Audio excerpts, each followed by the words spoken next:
come on. Serious suggestions, please. I'm not trying to write a thriller here. It's supposed to be an essay, you understand? An essay. That means facts and logic. Well, if it's facts and logic you're after, you shot yourself in the foot with your choice of research topic, didn't you?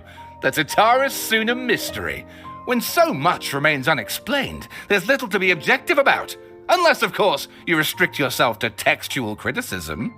Yeah, well, this is my teacher's area of research. I can't change that. But it's fascinating enough without having to sensationalize it, don't you think? The strange location, the missing details, a mysterious person. I want to write my essay on something interesting, and I'm interested in getting to the bottom of all this. That's the only reason I came to you. Yes, you came to me, so all the more reason to take my advice. The fact is, it's the dramatization that will make people want to read it. There's no getting around that. Okay, but... Did one of them just mention Tatara Suna? But that's all the way in Inazuma!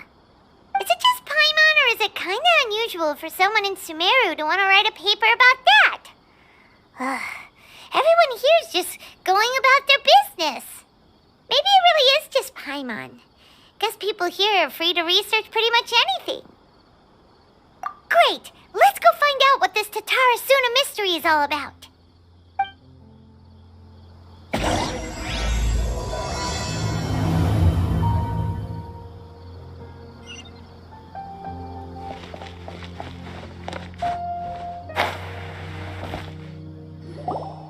Alright, I guess I'll go with my textual criticism and your editorial direction for the first draft. I have a feeling that the missing Kabuki Mono will end up being the main focus of this paper. If only we knew where to find that traveler. From what they say about her, this seems like the kind of thing she'd know about. Oh, you're the traveler, you say? Hey, what's with that face? Don't believe us? No, of course I believe you. Actually, I first heard about your great exploits when I was still in Inazuma. This is my first time coming face to face with you and your mysterious silver-haired companion. I couldn't believe my luck, and out of force of habit, I started, examining the evidence. Sorry. Oh, Sawada, for the love of... Sorry, we don't get out much, so our social skills are kinda lacking. Traveler, I hear you've helped many people a great deal and been to many places. Would you be able to tell us about Tatara Suna? Actually, we don't know much about that place either. In fact, we only came over here because we heard you talking about it and wanted to learn more. I see. My teacher chose this area of research as a personal challenge. He said it's difficult to get into because even Inazumans don't know much about Tatara Suna's past. But who'd have thought that... If you don't mind, I'd love to show you all my outline for the book I'm writing about Tatara Suna. Hold on, Sawada. Don't you think that's a bit of a deep dive for a first read? Well, fair point. In that case, please ease yourselves in gently by taking a look at Akaba's latest essay draft. Let me give you some background. This all started with the discovery of some records in Tatara Suna. The writings mentioned someone by the name of Mikoshi Nagamasa, who crafted a fine blade. But in the end, he threw it into a fire to destroy it, and killed his servant Katsuragi. Why? Well, no one knows. Apart from the swordmaker, his servant, and the one who wrote this all down, the records also mention a kabuki mono. This seems to be an Inazuman word for an eccentric stranger, someone who dresses funny or acts in an unusual way. That's right. Akaba's teacher has spent quite some time researching these events on the ground. This kabuki mono lived in Tatara Suna for a while before disappearing without a trace, and shortly afterwards, as Akaba mentioned, things got pretty ugly. So first this strange person goes missing, then a murder happens? Seems kinda trying to fish you to Paimon. Yes, my thoughts exactly. So I helped out too. I asked everyone I could think of if they knew anything about what happened back then. And wow, did I get lucky! Stop shouting! This part's important. I just wanted to make it stand out. It just so happens that a friend of mine works at the Government Records Office. He looked into it for me, and I can now confirm that all the aforementioned individuals did, in fact, live in Inazuma over 400 years ago. Even back then, Tatara Suna was already at the center of Inazuma's smelting industry. The man in charge was a government official named Niwa. Curiously enough, it seems like he went missing too. Wait, so there are 2 missing people in the story now? That's right! What's more, Niwa is a name with a lot of history to it. Have you ever heard of the great swordsmith clans of Inazuma? Oh, the swordsmiths? Yeah, like Ishin art and so on? Wow, yes. You really know your stuff. That makes things easier. So basically, this Niwa was a distant relative of the Kaidahara clan, the last practitioners of Ishin art. Something then seems to have happened in the Kaidahara clan, leading to their downfall. I don't know the details, but taken in light of everything else going on around that time, it makes you wonder whether it's all connected somehow. The Kaidahara clan? Sawada, you left out the biggest detail of all. Oh, yes, of course. How could I forget? Brace your minds, ladies and gents, for they are about to be blown. Or maybe you won't believe your ears. I wouldn't blame you, of course, because in all my years as a writer, this is by far the most. Get to the point, for Pete's sake. According to information acquired by Akaba's teacher, the Kabukimono was not a human, but a puppet. A puppet?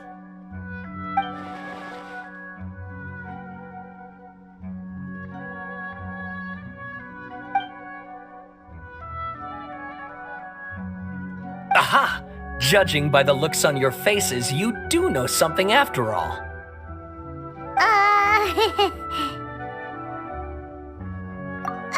No! Paimon just meant, how creepy. The way you described it makes it sound like a ghost story. I agree, it does. But considering that non-human races in Inazuma are by no means uncommon, spooky events are to be expected. And that's exactly what my book is about. Please, take a look.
Oh, and please read my essay draft as well.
Sawada was encouraging me to follow his more creative approach, but I think essays should be grounded in facts.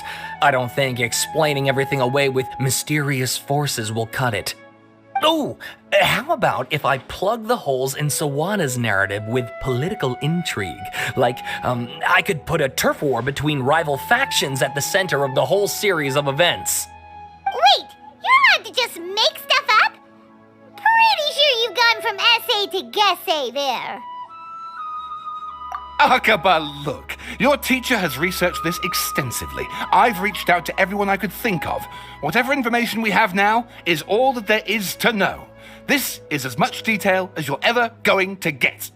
Besides, if there really was a political power struggle going on at anything like the level you seem to be suggesting, what hope would we ever have of finding out the truth? Good point. Okay, back to the drawing board, I guess. Give me some time. I need to find a new angle on this. We have some other stuff to do, so we'll have to say goodbye for now. Good luck with your essay. All right, thank you. If you find out any more info about all this, please do let me know. Thanks so much.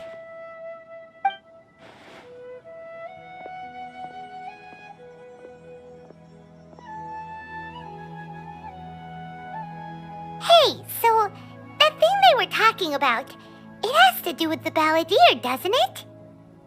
Okay, then even if we did know something about it, we probably couldn't share it with them, huh? After all, we kicked his butt and got him locked up. Information about people like that is usually super confidential, isn't it? If you ask Paimon, Akaba should just pick a different topic. There must be as many essay topics as there are trees in the forest. There's no point in...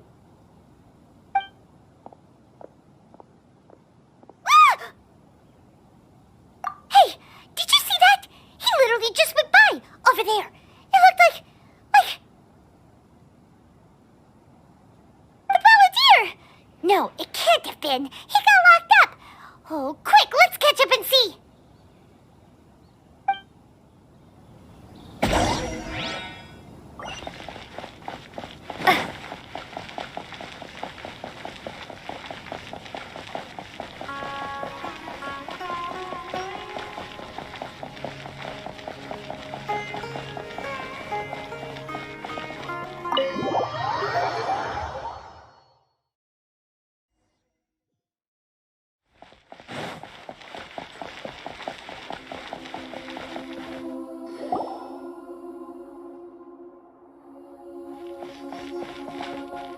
Traveler, Paimon, there you are.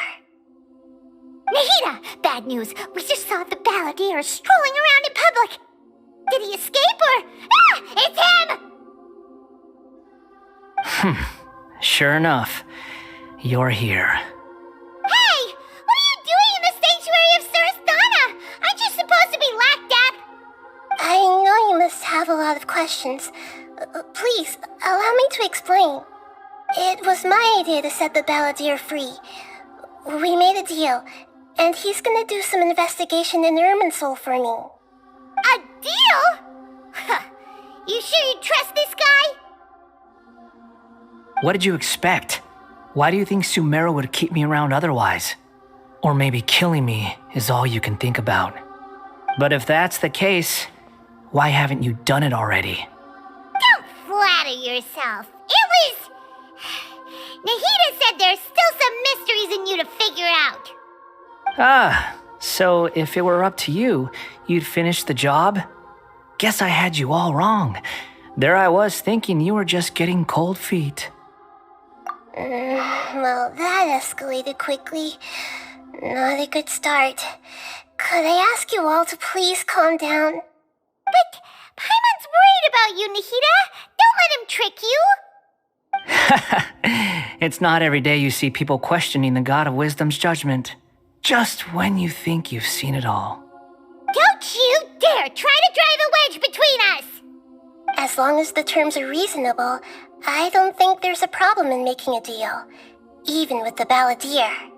Well, I for one have no reason to doubt you, considering you even struck a deal with the doctor. Yes, one in which I gained valuable information. You'll come to understand more about that in the fullness of time.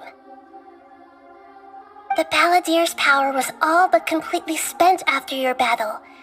He's no longer strong enough to be a strategic threat to us. That puts him in quite a precarious position.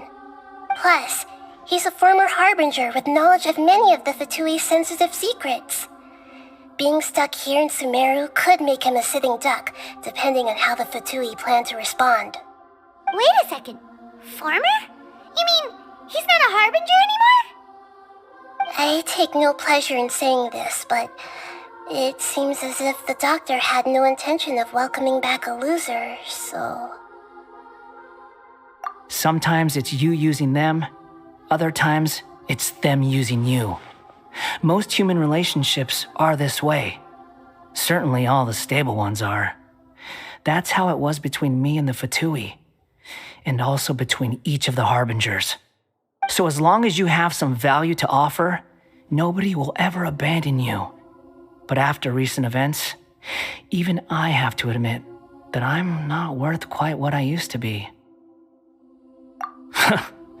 Well, if the Fatui are gonna reevaluate my utility, I need to have a backup plan for myself. As we discussed, I don't like causing harm to living beings, and you said you need protection. So, why not join forces with us? I think these two have made their objection to that idea fairly clear, don't you? And they're your friends, so I guess you'll be siding with them. Yeah, obviously! Nihira, don't listen to him! Then let's put that discussion to the side for now. We still have time. Today can be a trial run. Where we go from here will depend on how well we manage to cooperate today. All right, then I'll do what we agreed. Good. Go now, and keep in touch.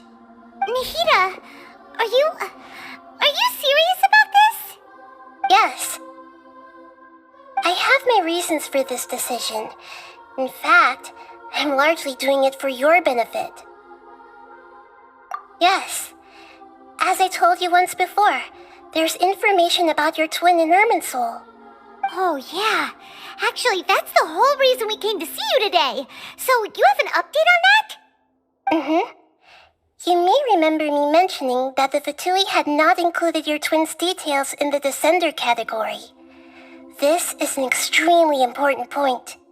It's possible that the Fatui have other information that even I don't know about. And since the Baladier used to be one of them, he'll be better acquainted with this information than I am. He was granted the power to connect with Irminsul when he almost became the god of a new era.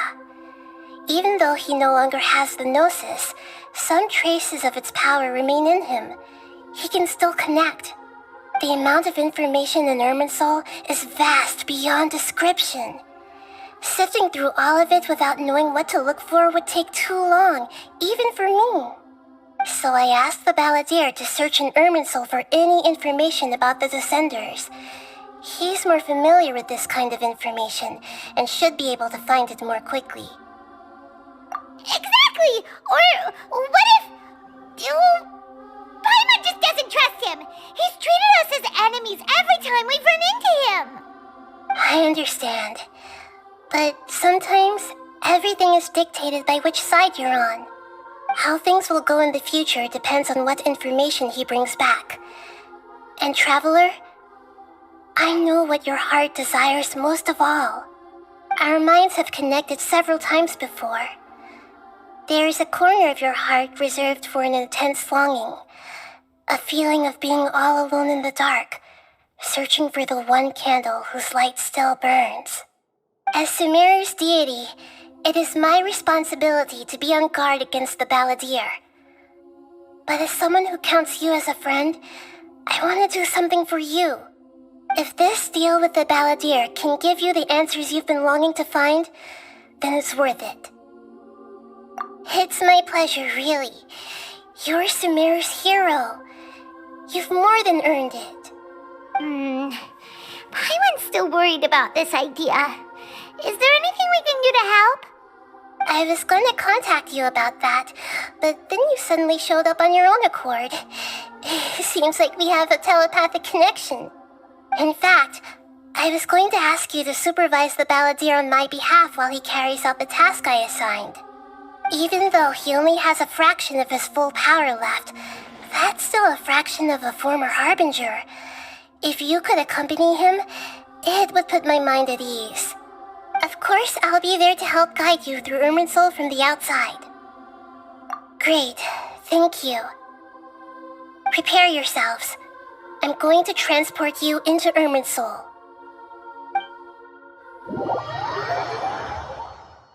Wow, it looks pretty different here compared to last time. The colors are gentler. Guess that must be because Sumeru's at peace now.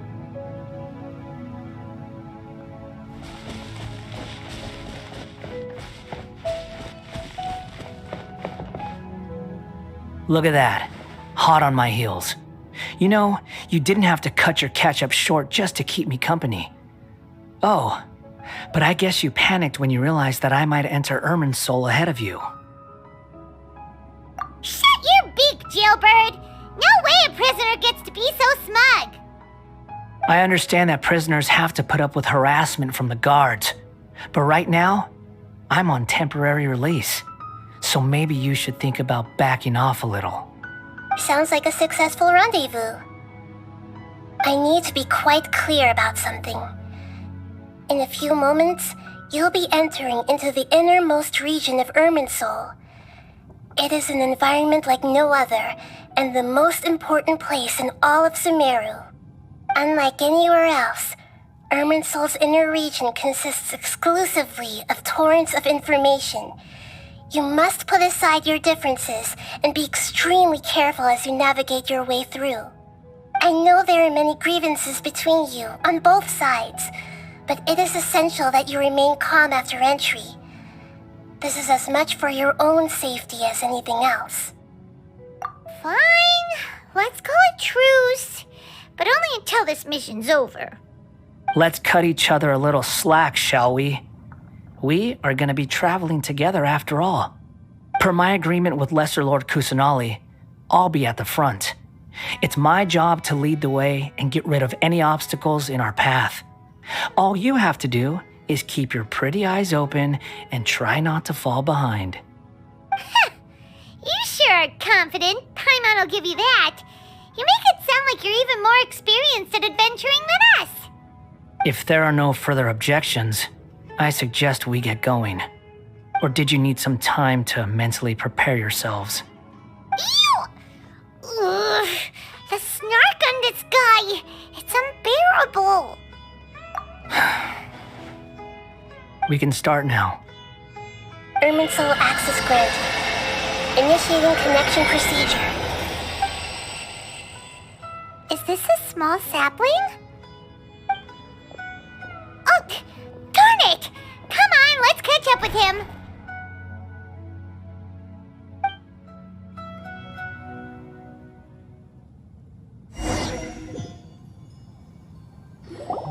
Wow! So this is the inside of Irminsul. Ooh, Paimon's never seen anything like this. And it feels like a sacred place. Irminsul is closely intertwined with the entirety of Tevat. Every bit of information flowing here means something. Pick your jaws up off the floor. It's time to go. Why is it that Paimon just wants to do the opposite of everything he says?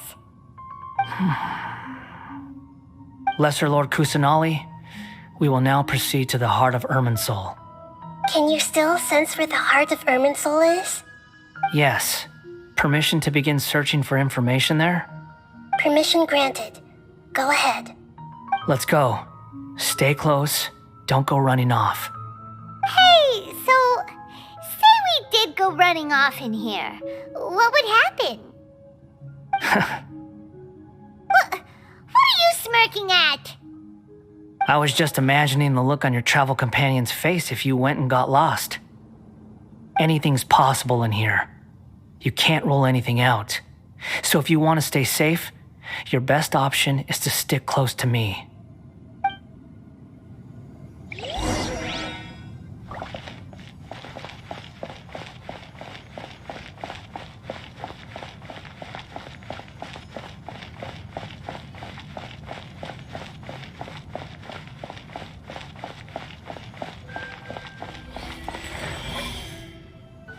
These sapling things have spread out.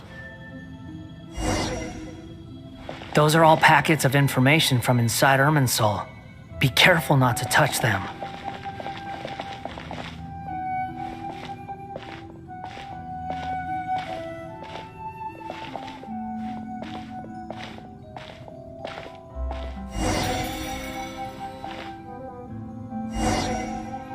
It looks the same in every direction.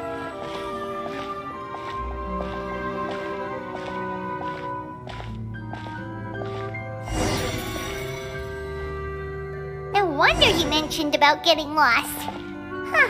What do you know? He was actually telling the truth. Is he mocking me again? What is it this time? There's a time and a place to lie, but this definitely isn't it. So why don't you relax your guard a little?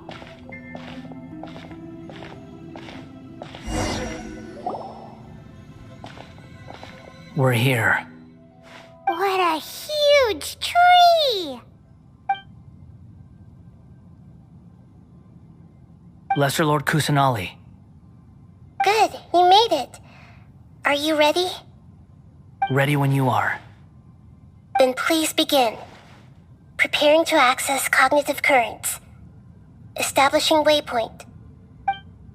The Balladeer's actually doing what Nahida tells him. Guess he must want to stay alive.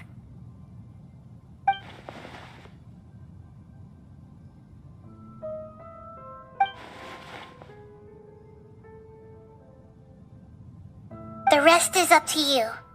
If you discover anything at all, make sure to share it with us. Will do.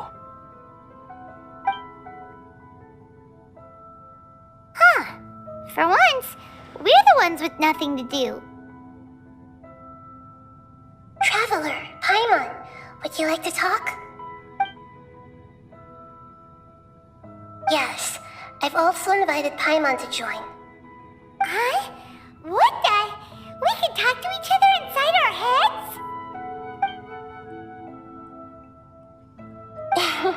That's part of it. Plus, we're all friends. There's nothing wrong with us talking like this once in a while. Paimon's never tried this before. This is great! So, Paimon's been wanting to ask you something. Don't you think the Balladeer's a bit of a walking contradiction? He's always talking back, but he seems to listen to what you say. As I've told you before, there are still some mysteries for him to resolve. Things that are clear as day to me, but that he has yet to understand. Perhaps today will be the day that he finds some answers.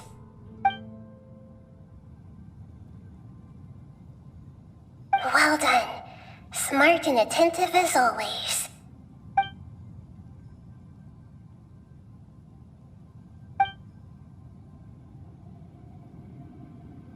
So, you made contact with that part of his mind.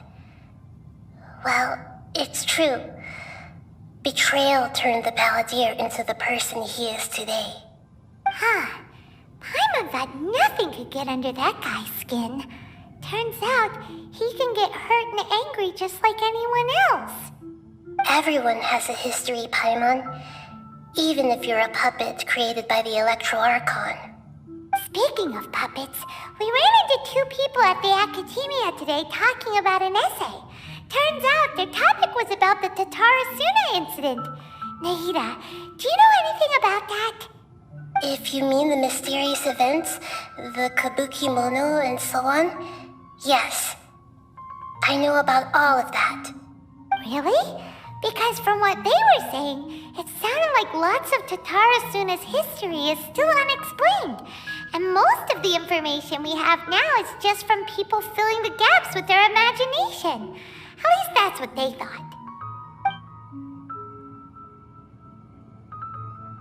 Oh? How interesting. Those two managed to deduce quite a lot through guesswork alone. So the Gese got it right? Well, they guessed right about one thing. Tatarasuna was sabotaged. Must be a riveting conversation you three are having.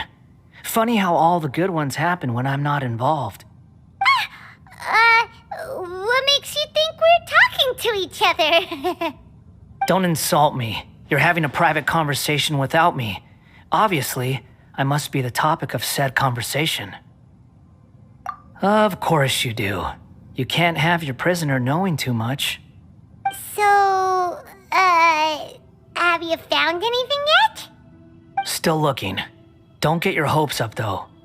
You and your twin come from outside this world.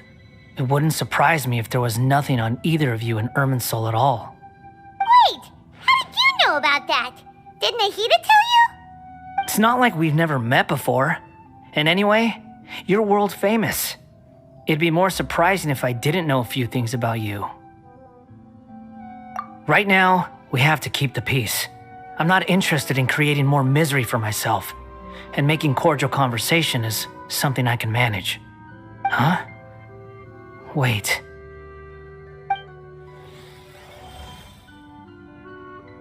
This light, it looks similar to those saplings. What could it be? Anonymous data. Hey, don't you forget the agreement! You have to share it with us! Shh. Just wait. Mr. Niwa, are you certain this is worth the risk? We are talking about Tatara Suna's furnace, after all. It may not pay to act rashly. There's no one else who can enter the furnace. It has to be me. Is that so? Well, since you insist. It's...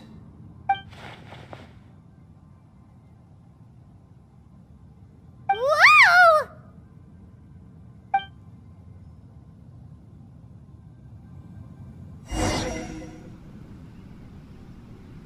I have been in Tatara Suna for some time now. You have shown me great hospitality, as has Mikoshi Nagamasa, and indeed, everyone else.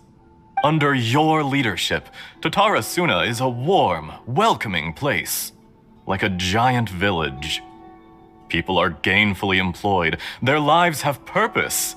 They are motivated. As I understand, the Raiden Shogun has, in recent years, eliminated much of the evil that plagued Inazuma. As for Tatara Suna, it was originally established as a means of safely disposing crystal marrow. The forging industry with crystal marrow as a raw material has since flourished, giving rise to generations of swordsmiths. Some world-renowned, others unknown, all passing on their legacy. Skills, blood, dreams. Every smith brought into this trade looks to find their purpose between steel and blade. That is why you accepted the proposal brought to you by myself and Akame. Yes, well, were it not for you coming to Inazuma and happening to make Akame's acquaintance, the two of you never would have joined forces. And he would be the first to admit that there's no way he could have revolutionized our forging process like this on his own. At least not on the same timescale. You allowed Akame to take all the credit for a method that you jointly developed. He sold it to me, and now every piece of ore here is smelted using the new technique.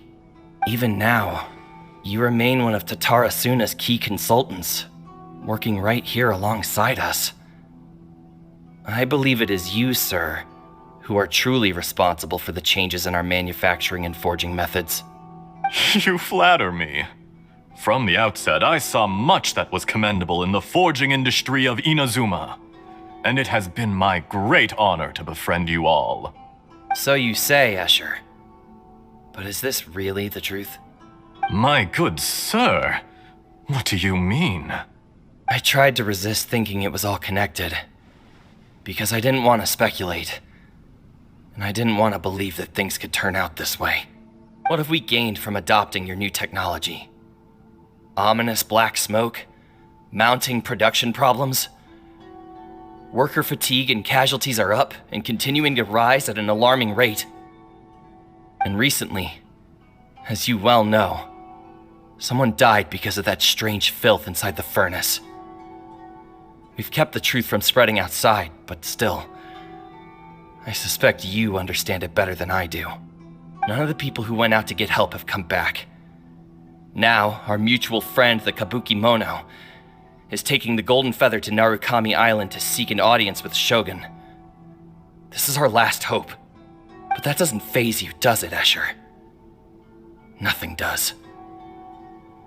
Otherwise, why would you still be standing there with that smile on your face? I'm just surprised that you finally chose to be so sincere. I'm sure you've been harboring these suspicions for quite some time.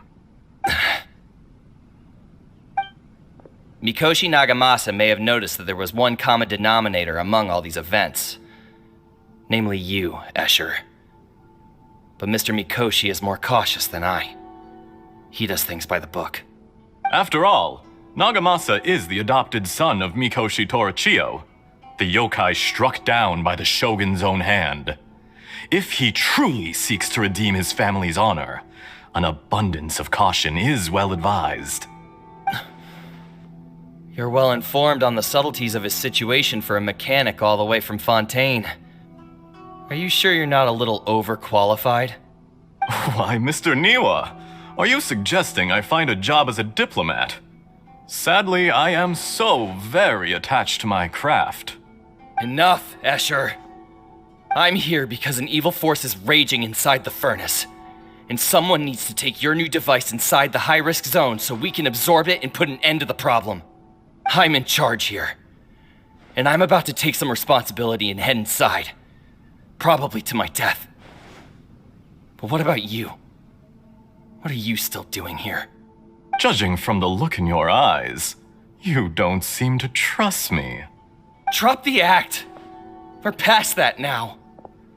Whoever you are, it looks like your plan to destroy Tatarasuna has worked. I just want to know what you're still doing here. What's left? Don't you have all your answers by now? Honestly, I'm just waiting for the right moment. A moment like this, where you finish talking and I stop you from entering the furnace. You...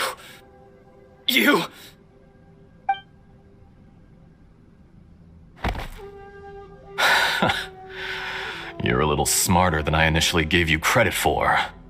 I thought I'd disguised myself exceptionally well, at least for the first few days. But to my surprise, you had your people look into my background right from the start. It's a long journey from Inazuma to Fontaine, but that didn't stop them. Eventually, they managed to confirm that Escher was an alias, and that I was not from Fontaine at all. And yet, despite all of that, you still fail to realize my true identity, and what I seek in Tatarasuna. Did you really think you would be able to see through my plan? If you kill me, there's no one who can get inside the furnace. So you're really going to destroy this place? Oh, but you're quite wrong. There is one other person. Some may not see him as a person, but you told him yourself. You're not a puppet. You... Whoever you're working for won't get away with this. They'll be found out. But this makes no sense. What are you really trying to accomplish by all this? Why go to all this trouble? It's no trouble at all. Patience is a virtue which I have in abundance. This is all part of a carefully controlled experiment. If you must know, I'm happy to divulge my true identity. I'm a Fatui Harbinger. Call me the Doctor. The Fatui? Who? What do you want? Just to create a minor inconvenience for your nation. That's it? That's why you gave us your cursed technology? Just to let loose the evil energy from the crystal marrow? Look how even the righteous soul is filled with venom when faced with its demise. My device functions precisely as you say. It is the only chance you have of preventing a catastrophe and keeping the truth from the outside world. However, I did not make it with you in mind. It is easier for a person to be possessed by evil spirits when they are filled with hate. So give in to your fury.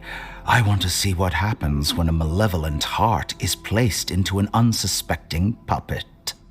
Make no mistake, even without you, that pure, innocent puppet would only end up being used by someone else instead. What other reason would a human have for befriending one who is not of our kind?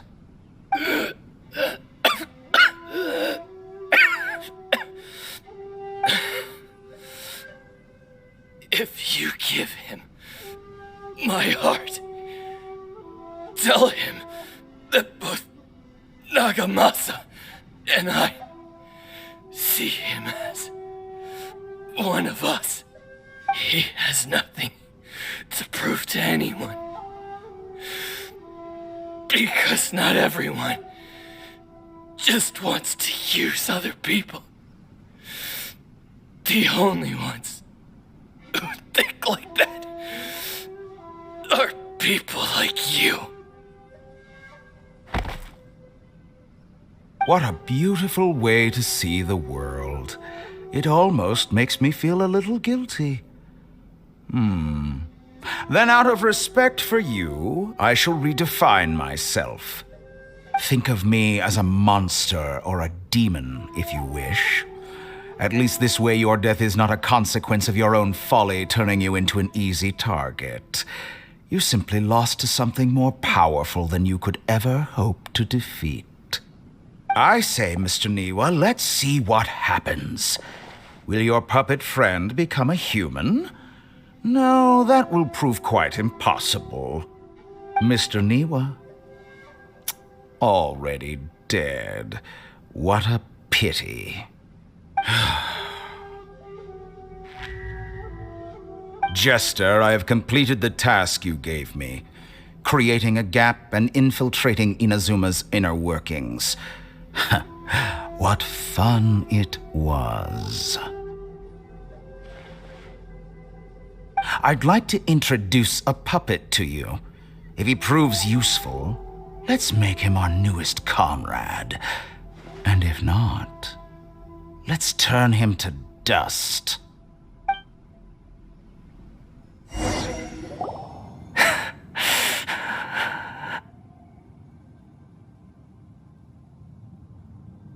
Hey, are you alright? Dottore.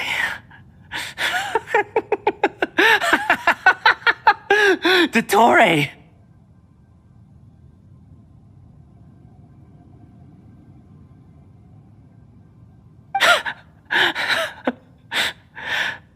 Good.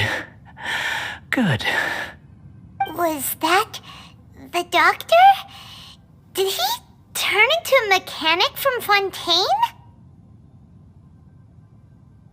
But why did we see things from his perspective? When I touched the doctor to confirm whether he'd eliminated all his segments, I read this memory in his mind. You have to admit, it must be the truth. Maybe so, but it means nothing. Does it? But this memory shows that Niwa didn't betray you. He never meant for you to be the one to take the device into the furnace. You know very well what that means. Even more so than I.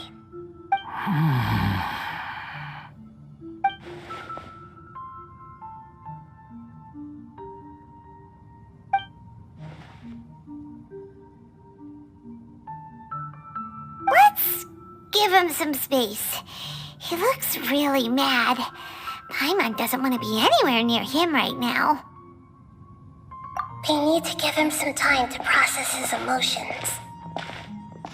Paimon's still confused about the Tatarasuna incident. So, the doctor was behind it, but Why has that gotten him so worked up? Nobody has ever deceived you like that, Paimon. It's natural that you find it difficult to understand. Perhaps he needed to learn this someday. So now you have the complete picture.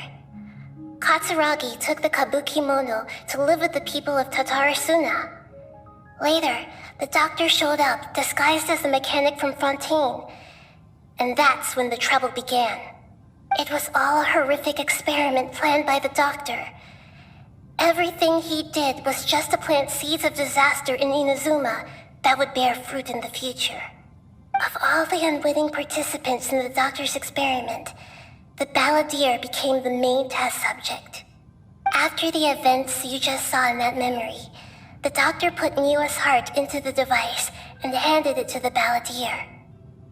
Then, he instructed him to enter the furnace and absorb all the filth caused by the smelting process. The load was far beyond what he expected, but the balladeer survived.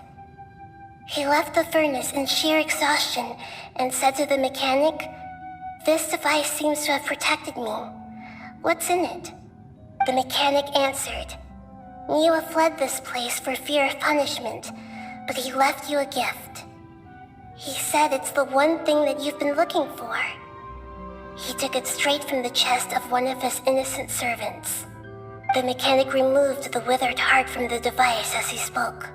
The balladeer was stunned that such unthinkable cruelty had brought him the thing he'd been longing for his entire life. A heart acquired through cold-blooded murder is a cursed thing, but it had protected him from the filth. He thought Niwa had completely betrayed him, and yet this very betrayal had ensured his survival. Overwhelmed with anger and sorrow, the balladeer threw the heart to the ground and left Tatarasuna without looking back. Holy moly. So the doctor killed an innocent man and pinned everything on the victim? That's terrible.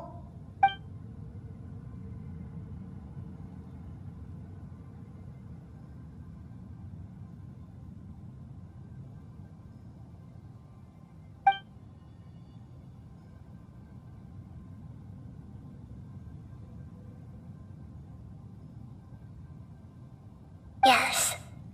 Only if he understands this can he choose a new path forward.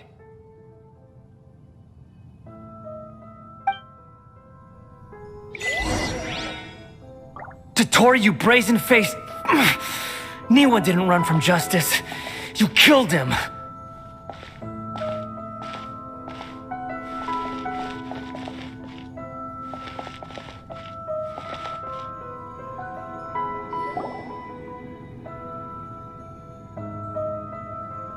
Shall we see how he's doing?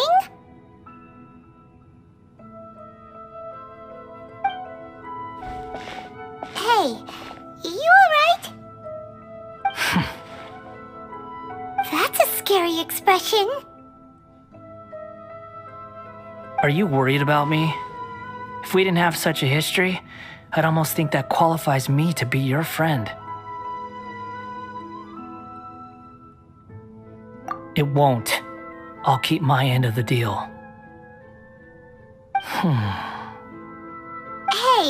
are you investigating the stuff we want to know about? That's why we're here. But unfortunately, there's no information about the Descenders in Irminsul. Even if you can't find anything, that seems to confirm it. Irminsul does not keep records on the Descenders. Anyone who comes from beyond this world is not counted as part of Tevat. Oh, does that mean we have to leave empty-handed?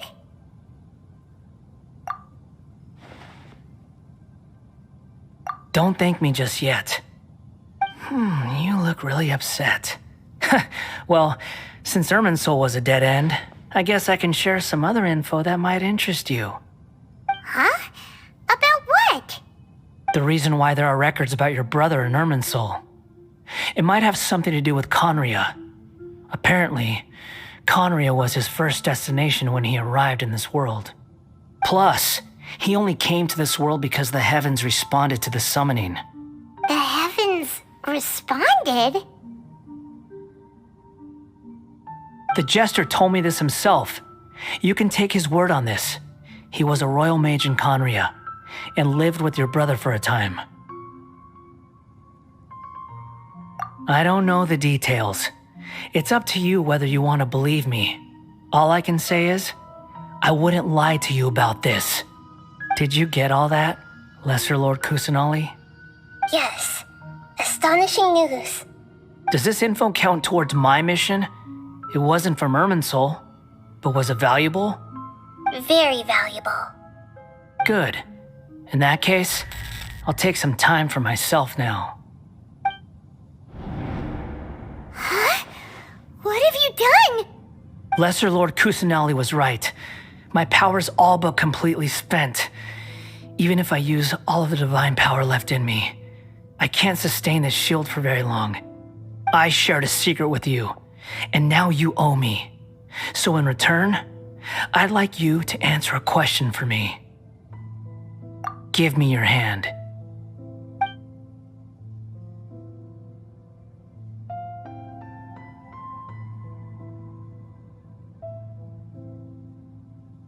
Can you hear my voice inside your head?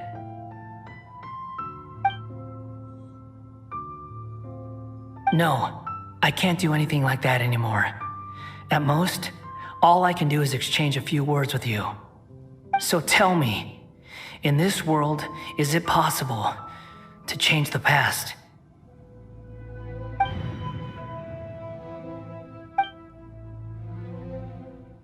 Done. Huh? What the? What happened? Paimon only saw you hold hands for a second. Nothing. I was just thanking her for helping me.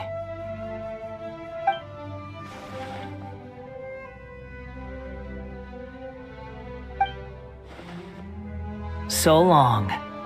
I suggest you get yourselves out of here quickly.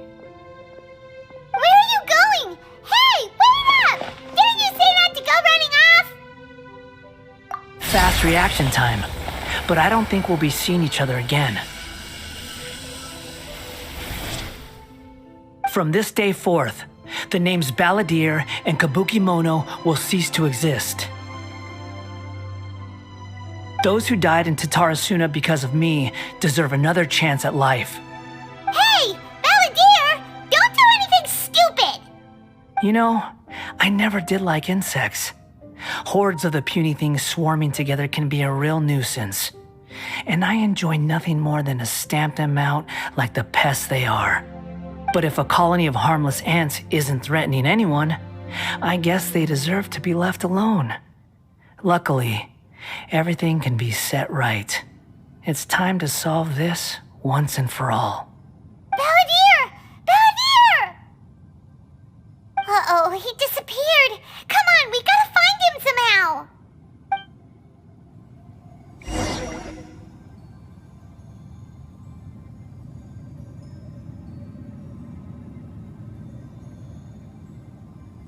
Oh no, he's really gone! Oh, can you hear me? Nahida! Traveler, Paimon, Balladeer, what happened just now? I was suddenly cut off by some kind of power. It was the Balladeer's fault. He shut you out! I didn't think he'd be capable of something like that with so little power left. Did he keep some of his power hidden when he was defeated? Or did he achieve something beyond his abilities, and it took everything he had? Where the heck did he go? Ugh, it's all our fault. We were supposed to keep an eye on him. Sorry, Nahida.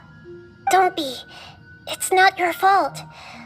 Please, let me handle this from here, even though I'm not sure I can solve it. We're running out of time. Follow my lead and get out of Irminsul as soon as possible.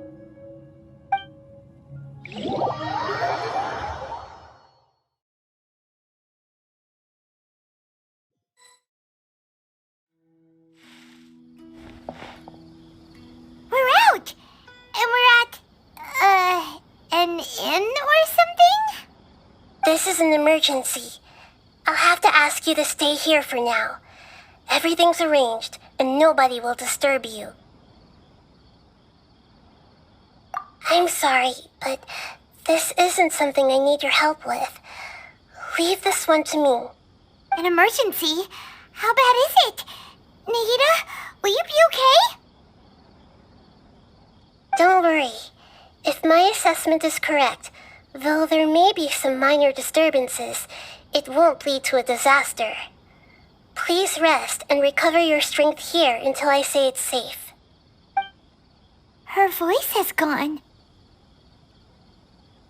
Paimon can't shake the feeling that something really big has happened. What do you think the Balladeer meant? And why did he suddenly grab onto you before?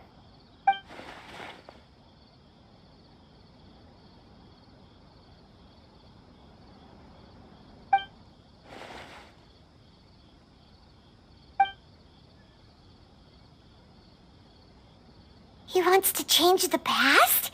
But surely that's impossible! Right! You can't just rewrite history! All that stuff happened already in real life! It's like, imagine Paimon drank all the water in this inn. Even if no one was there to see it, Paimon would sure as heck remember drinking it.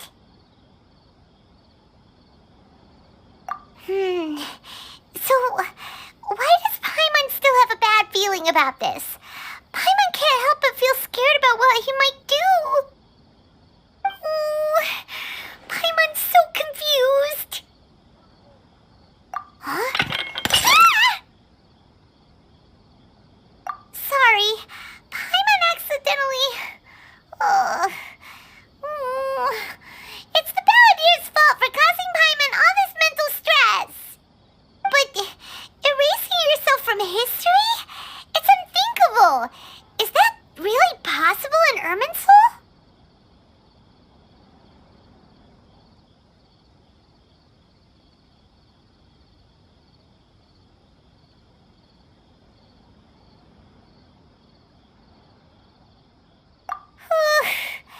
Uh-oh.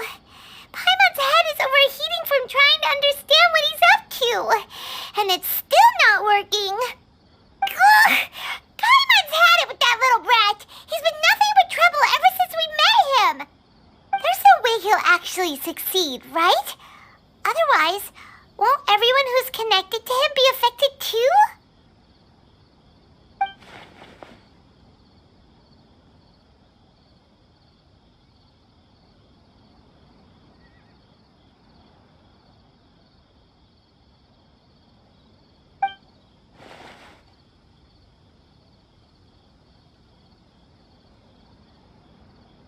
There's nothing we can do about it at this point. Hey, have you got any ideas on what we should do next? Seems like now there's nothing left for us to do but to go to sleep. But Paimon's still so worried. Paimon won't be able to sleep a wink tonight. So, how about, we list all our favorite foods to take our mind off things? Heck, if that doesn't work, Paimon's probably gonna collapse of anxiety here. Alright, Paimon will start. First dish. Munstack grilled fish. Oh, and chicken mushroom skewers. Tea break pancakes. Cream stew. Sauteed matsutake. And Dragon chili chicken. Almond tofu. Satisfying salad. Oh, also Adeptus Temptation, golden shrimp balls, triple layered consomme, lotus seed and bird egg soup, and...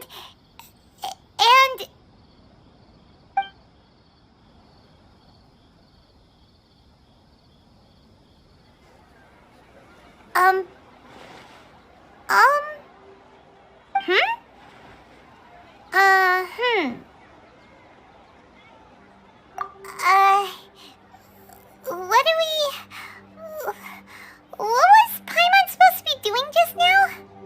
Paimon was, talking? Huh. Paimon suddenly can't remember what she was talking about. What was it again? The Balladeer? Is that a food too?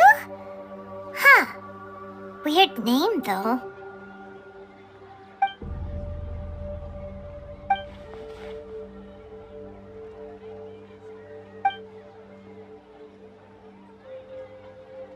What's wrong? Your eyes are like saucers. Was it something Paimon said?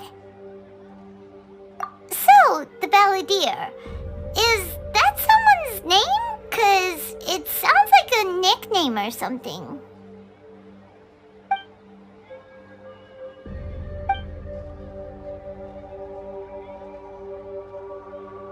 Okay, sure. Where are we going? Huh? Fine by Paimon, but is everything okay? You're acting like this is an emergency.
I'll take care of it.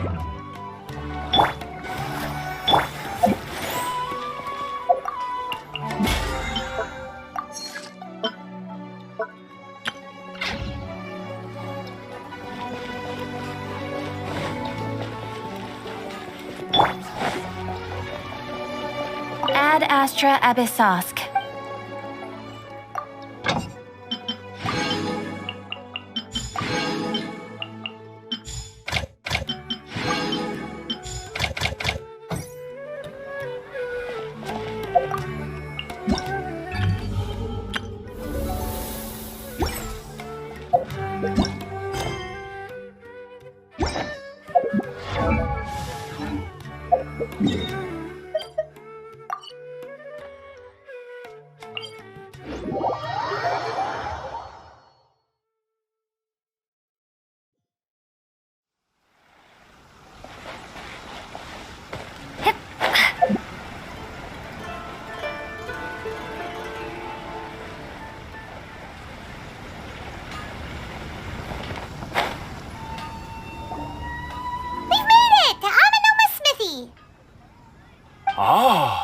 It's been a while.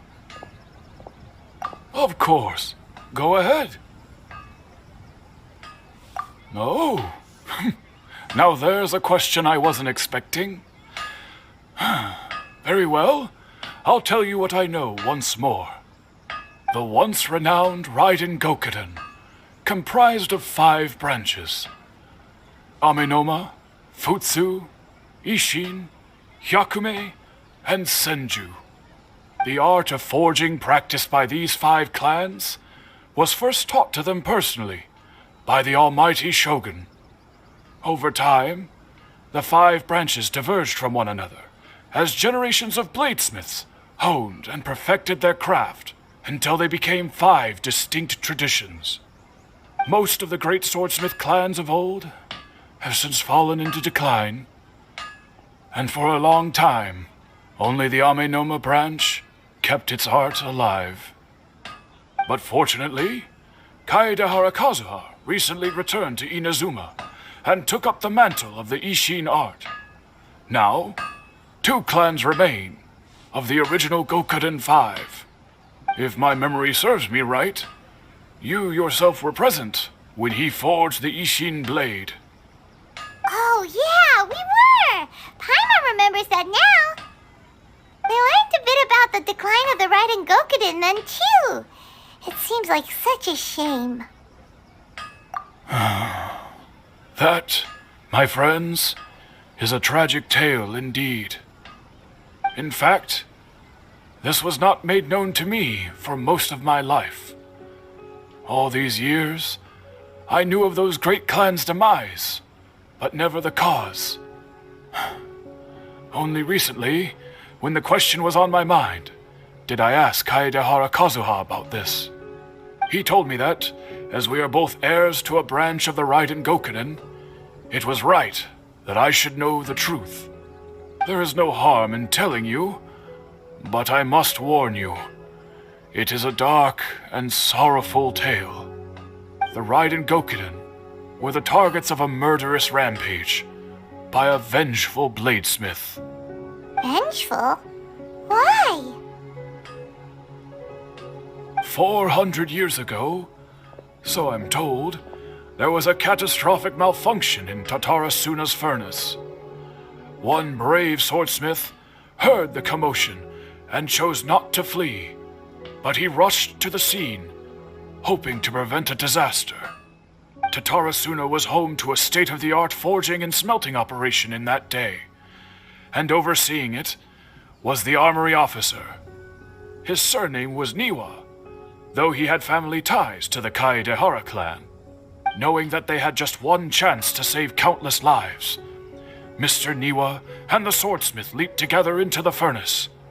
The furnace quickly stabilized, but neither of them made it out. The smith's death, though heroic, dealt a devastating blow to his family's fortunes. His orphaned son was left to fend for himself, and grew up deeply resentful at the world. In his heart, the whole of Inazuma was culpable in his tragedy. He hated the almighty shogun for her apparent indifference towards his father's death, and he hated everyone who had done nothing to try and save him. Powerless and destitute, the only legacy he had to pass on to his children was his hatred. Generation after generation bore this grudge, living in utter misery. Alas, if only the story could have ended there. But 100 years ago, the then head of this family reached the end of his wits. He could bear their fate no longer, and yet he could do nothing to change it. Finally, he made a drastic decision to take revenge on the Raiden Gokunin. In doing so, he sought to vent his pent up anger and shake the very foundations of Inazuma's forging industry. In his fury, he murdered indiscriminately, killing even bladesmiths from the Hyakume clan which he belonged to. His goal was absolute, the devastation of all of the Raiden Gokunin. But when he came to the Kaedehara and Kamisato clans, his killing spree came to an abrupt end. He failed to catch them unawares. They fought back fiercely, and they did not spare his life. That is why the Kaedehara clan and their Ishin art survived that day. I suppose they were the lucky ones, under the dire circumstances.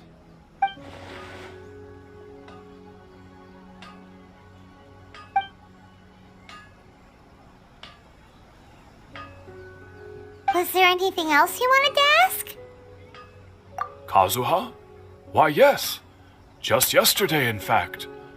We spoke for a while over some tea. He seemed well.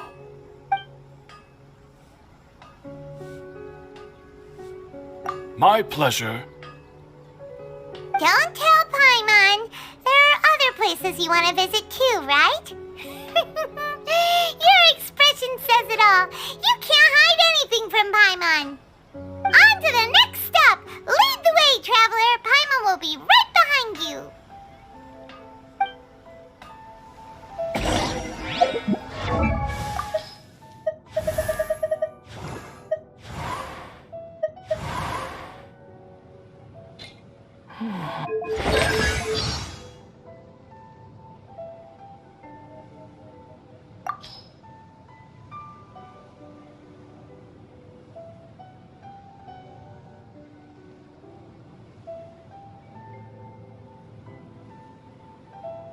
We're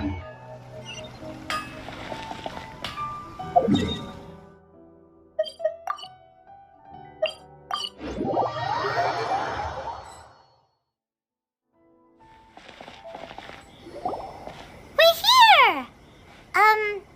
This is the Yashiro Commission's headquarters, so... Traveler, it's been a while.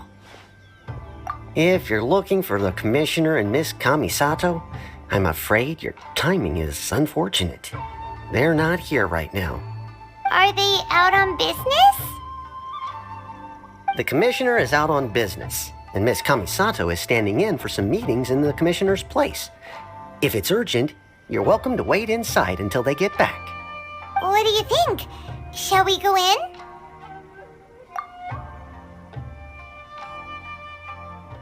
If it were anyone else, I couldn't allow it. But seeing as you're so close with the Commissioner and Miss Kamisato, I think it should be okay.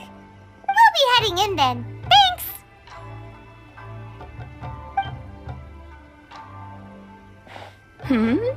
Hello, dears. Is there something you want to say? Of course, traveler. Yes, I know who you are. Miss Kamisato has told me about you. What would you like to know? Oh, they're both very well indeed. Lately, Miss Kamisato has been rather busy attending all kinds of meetings and occasionally paying visits to some local organizations on the Commissioner's behalf. As for the Commissioner himself, well, you know, busy as ever. That much hasn't changed. Although he does seem to be in a rather good mood these days. So pretty much business as usual in the Yashiro Commission, huh? Very much so.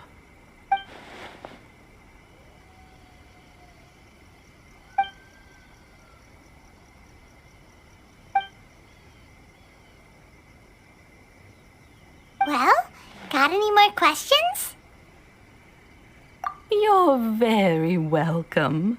In fact, I would love nothing more than for you to come and visit more often. But I'm sure you must be far too busy to have time for that. Miss Kamisato talks about you all the time. She seems so thrilled to have you as a friend, and she's always saying how talented you are and how much she admires you.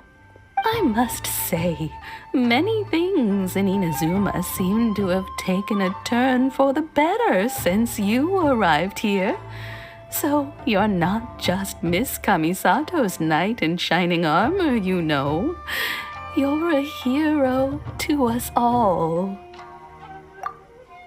I mean it. Whenever the Commissioner dines at home, Toma always joins him. I always find myself at my most relaxed when I'm serving the two of them and listening to them chat away. The Commissioner has such a busy schedule that he doesn't always have the chance to take his meals at home. But given the opportunity, he always prefers to dine here. They say it's because Toma's a much better chef than most. Oh, the Commissioner is so fond of home comforts. They get to talking about you sometimes too, you know. Always with a very fond tone. The way one would talk about dear old friends around whom one can truly be themselves. Miss Kamisato occasionally joins them as well. Whenever the whole family gets together and they start talking about people they've met and experiences they've had, you always get a mention. It's been many years now since the late Mr. and Mrs. Kamisato passed away. Much has happened in the Kamisato clan in that time. As someone who is old and gray enough to have watched their son and daughter grow up, it makes me so happy to see them meet a dependable friend whose company they enjoy so much. So, in the future, if you ever do have the time, please know you are always very welcome at the Yashiro Commission headquarters. There will always be at least one old lady who would be delighted to have the pleasure of your company. Wonderful. Thank you. Paimon likes it here too. Also, you were saying something about the food here being really great. Paimon's itching to try it. We may just have to invite ourselves around for dinner sometime. Paimon meant we should come pay a visit again real soon. Ideally around dinner time. Of course. You're always welcome. Alright, goodbye for now. Where are we going next? Great! Goodbye, ma'am! Don't worry, we'll see ourselves out. All right then. Take care now. Hope to see you soon. Oh, are you two leaving already? Yep, everything's taken care of now. Don't worry. Very well. Safe travels. Goodbye.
dance!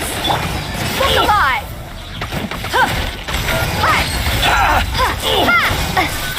To the very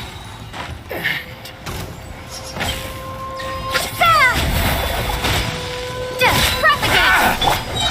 Midnight Phantasmagoria.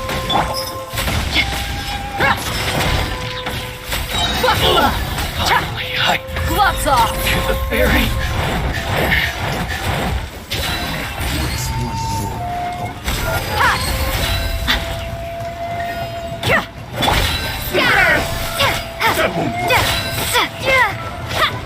Fall before me! Let the show begin. By royal decree. Propagate. Exterminate.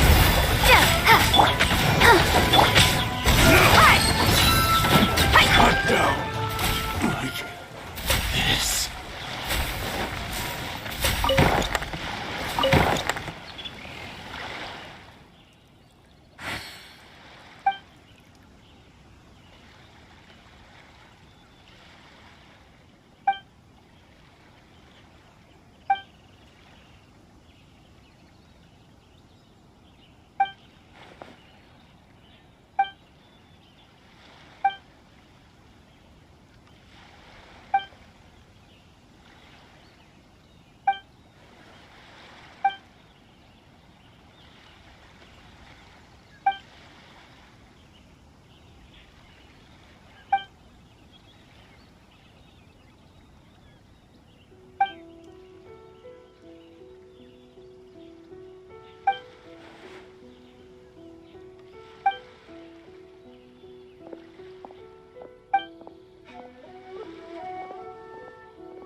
something.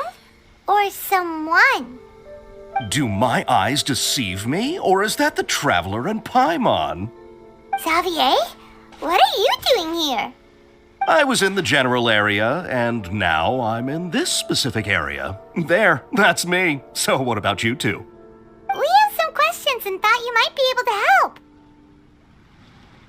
Certainly do. I've researched the furnace here in some depth. If there's anything you want to know, just ask away. Like the back of my hand. Make no mistake, I have been here a good many times before. Not only that, but I've met people in Inazuma whose families used to live in Tatarasuna years ago. They said it's all true, the history here. Oh, well, it's a long story, don't you know? The tale of Tatarasuna starts a long time ago. I'm told that its history is one of the most foremost forging and smelting operations in the nation, goes back around 1,000 years. Still, the furnace has had a couple of serious maintenance issues along the way. A couple? When exactly? One was just in the last few years, the other was several hundred years ago. A fun fact, I'm not the first Fontaine tech guy to come and work on it either. There was a guy back then too. They say he was a mechanic who consulted on a technology upgrade. It seems like the technological collaboration between our two nations goes back a long way. How about that?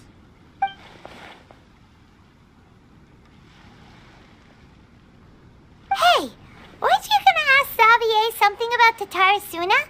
Come on, ask already. Oh, I didn't realize you two were here for a history lesson. Me neither. Paimon doesn't know what's gotten into this one today. Feels like we've been preparing for a history exam or something. What brought this on? Did you just wake up today with a sudden burning desire for historical knowledge? Sure, go ahead. A kabuki mono? No, I can't say that I have. I do know the word, Inazuman for those eccentric types who always go around dressed to the nines. Just the sort of person that I'd like to meet, actually. But sadly, I've never had the pleasure, nor have I come across anything to do with a kabuki mono where Tatarasuna is concerned.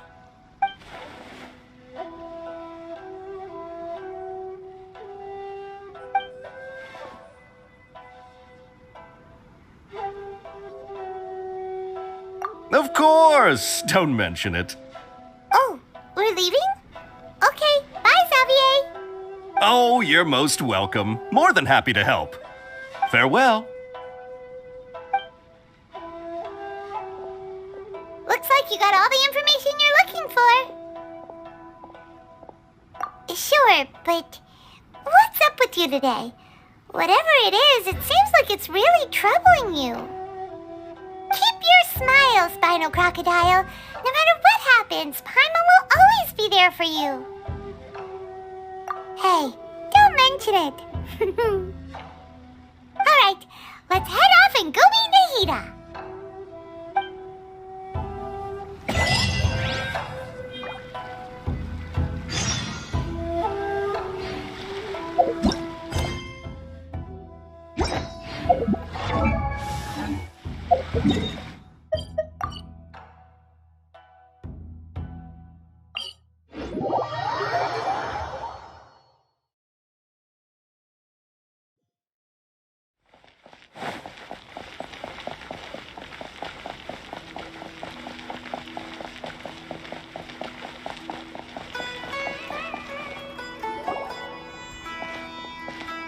Hey, it's them!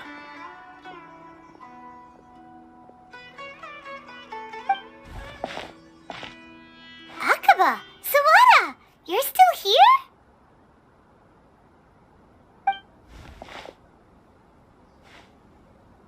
Indeed we are. If you have a moment, we'd love for you to join us once more. We have time. What do you want to talk to us about? It's the same topic we discussed last time. Obviously. Still looking for more info about Tatarasuna, huh? Should we join them?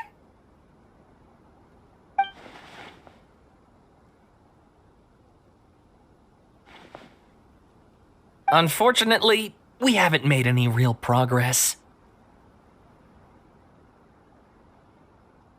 Huh? Oh, of course.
I presume you'll want to read mine as well.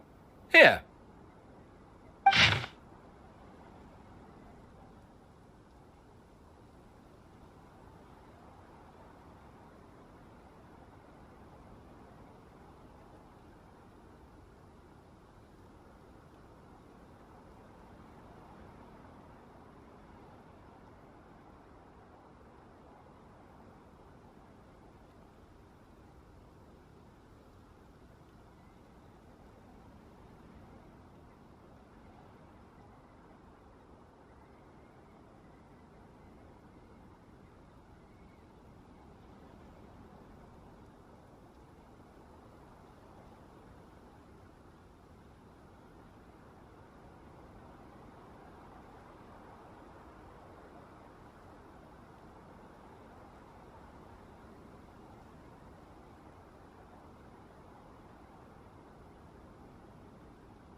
Well, what do you think? Hey, Traveler, remember how last time Akaba was saying how he wished he could gather more information about all this? Well, we just got back from Inazuma, so how about we tell them what we learned? What did you find out? Something big? It's a long story. Basically, we have some friends in Inazuma, and...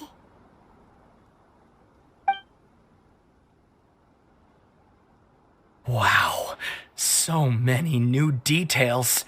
Thank you so much for sharing that with us. Well, well, so it all comes down to one man's desire for revenge. Huh. You heard this from a member of the Amanoma clan, you say? Then I guess it must be true. Ugh. So there's no ghost story here after all. This new information actually lends further credence to my hypothesis. Evidently, swordsmiths were seen as having an incredibly prestigious role in society those days, to the extent that harming them was conceived of, at least by the perpetrator, as a way of exacting revenge against those in power. Yes, okay, point taken, you were right. But that doesn't mean I can't carry on with my novel. And they're back at it. These guys are really into this. Oh, so sorry. Look at us, prattling on about our projects and ignoring you. Thank you so much for the information. You're welcome. See ya. Keep us in the loop if you find out anything else. Will do.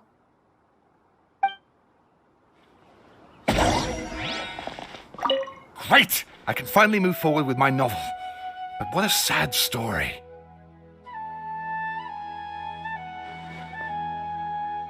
I don't know what I was expecting, but I never would have guessed this.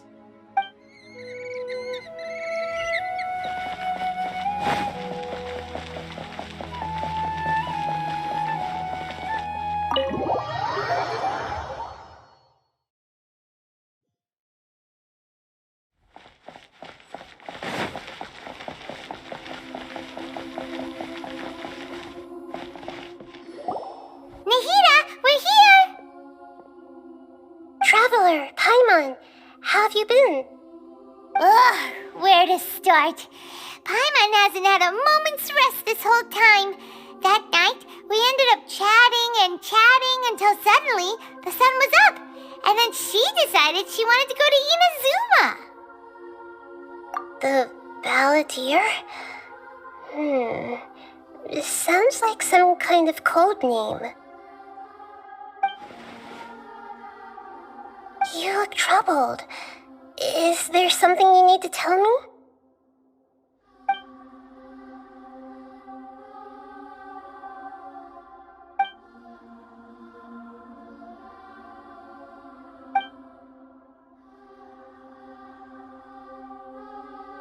Traveler? Hey, what's wrong? You look so upset.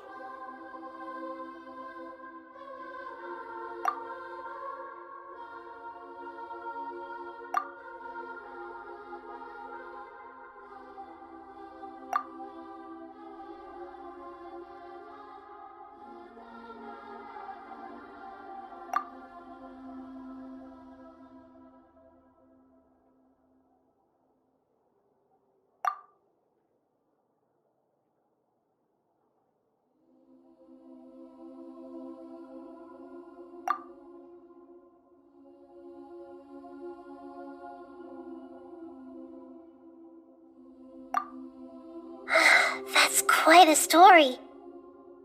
So, this puppet known as the Balladeer erased himself from Irminsul, hoping that he could change the past. But how was he even able to do that? As the Traveler said, he very nearly became Sumeru's deity. Admittedly, I remember it a little differently. I don't recall finding anyone inside the machine after we defeated it. Nevertheless, it does make sense. If someone were to successfully erase themselves from Irminsul, the world would change to reflect the new reality. So, you believe this person really existed, and we just don't remember him because, well, because he literally changed the world? Yes. Theoretically speaking, it is possible to do this. But I'm struggling to imagine the kind of person who would dare go through with it. The Traveler comes from a world beyond to that. That's why there's no information about her in Irminsul, and it also explains why any changes to Irminsul wouldn't affect her. So if there's anyone in the world capable of retaining memories from a past that has been rewritten, it's you. It's quite incredible when you think about it. Paimon's having a hard time understanding this Balladeer guy's motivations. Why did he do it? I can only make inferences based on the information we've been given. As for what kind of person he was, only you remember that.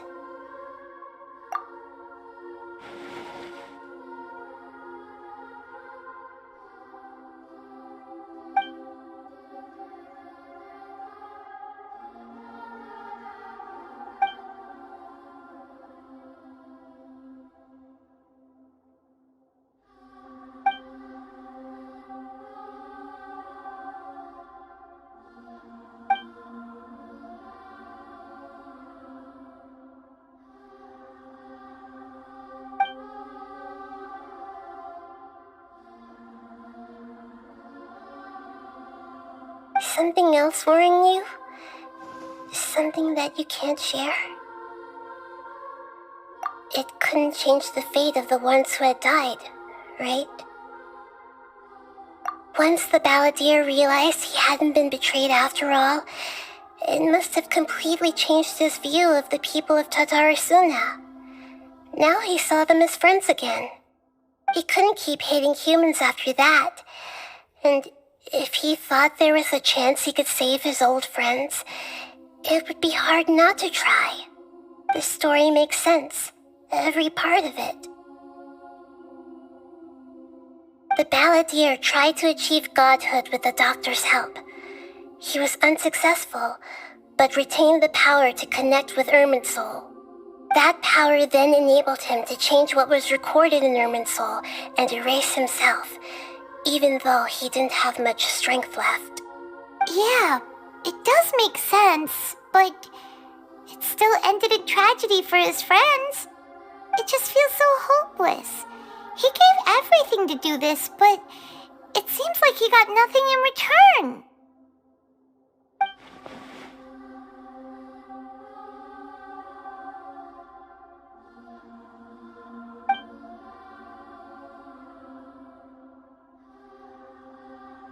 Please wait a moment. I want to check something. Found it. This should be the one. It turns out that I have a strange way of confirming everything she has told us. What is it? A record from a personal collection. It was tucked away in a corner. You should take a look.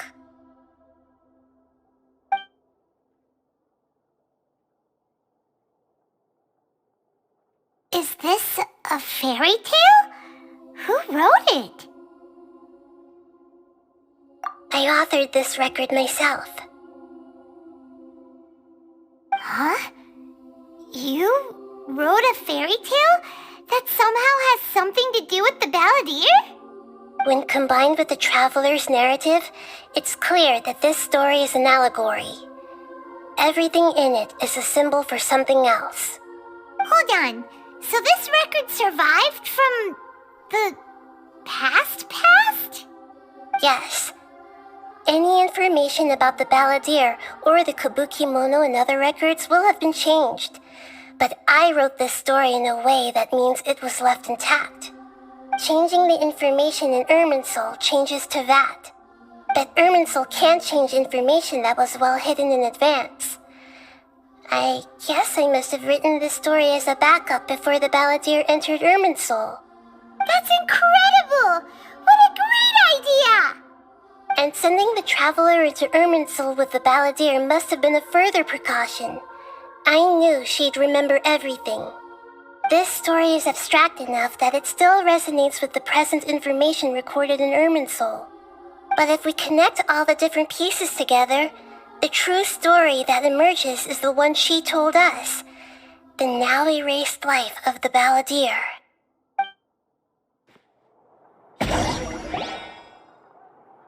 There was once a lone monster draped in fox fur. The monster found a family of foxes, joined them, and they became friends. The monster lived with the family day and night, and everyone treated it as one of their own. Once in a while, the monster would take off its fox fur at night and lament to itself as it gazed at its reflection in the water. I am a monstrosity, yet they are too foolish to see it. I pity them. But the monster soon found solace when another came to live among the foxes who was not their kin. A kitten, carved from the wood of a white tree who had been abandoned by the humans. The kitten too wished to become a fox, but its tail was too slender and it could not grow a coat of richly colored fur. Yet when the other foxes saw this, they spoke words of comfort to the kitten. Even without a tail and fur like ours, you are still one of us. Furious at this happy resolution, the monster lit a fire on the mountain. The terrified animals panicked as the fire spread. The only way to extinguish the flames was to make a sacrifice. A gray fox stood up and addressed the monster, It said, "You are the cleverest among us. Surely you can help us find a way to solve this." The monster smiled, led the fox toward the fire, and murdered it. The gray fox's heart was turned into a beautiful drop of water, clear, spotless, and pure. The monster gave the heart of water to the kitten, telling him, "The foxes have decided. You are the one who must be sacrificed. Take this, quench the flames, and die for your fox kin." The fire was extinguished, but the kitten lived. It left that side of the mountain and found a little bird who had a broken wing. The two promised they would spend their whole lives together, but the little bird did not have long left to live. It passed away soon after. After burying the bird, the kitten left the mountain for good. Never again would it cherish a single creature nor a single blade of grass that stood on that mountain. The kitten spent the nights wandering aimlessly, gnashing its teeth at the moon. How it wished to swallow the moon and devour the moonlight. If the world could only return to darkness, then it would finally be peaceful and content. I will become the new moon, the answer to everything. Then, no one will know that there were once birds, foxes, and cats in this world. And no one can know that they were different.